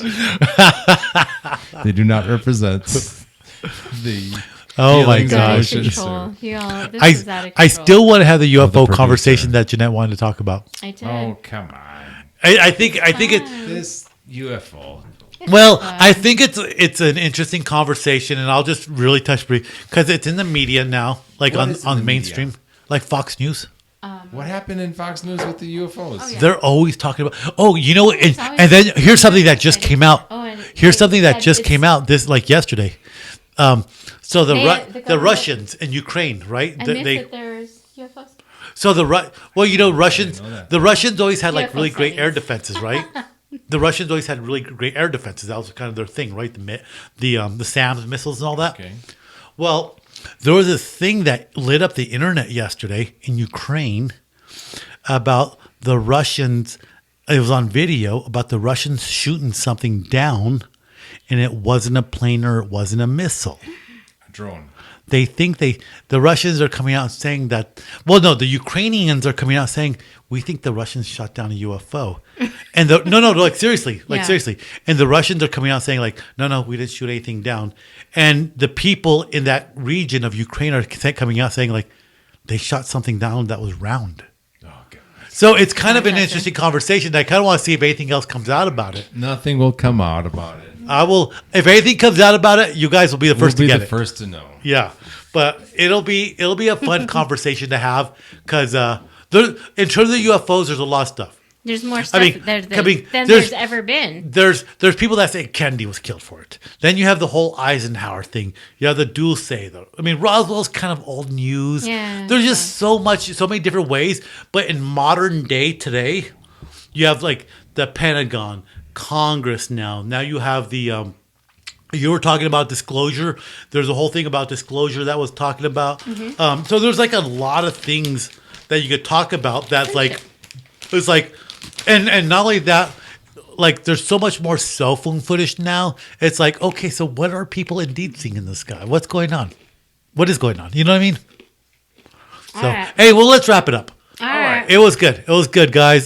Hey, thanks for having mimosas. It was fun. Thanks for having us. Yeah. Dude, that was a lot. Love you guys. It was was a it was a happy- good, it was a good that was a happy There's conversation. a New lot, Year. lot of snacks. Happy a lot of New mimosas. Year. Let's Happy make it New good. Happy New Year. Make it good. Make it good. Right. Bye. Bye. Make it intentional. Make it intentional. An intentional year.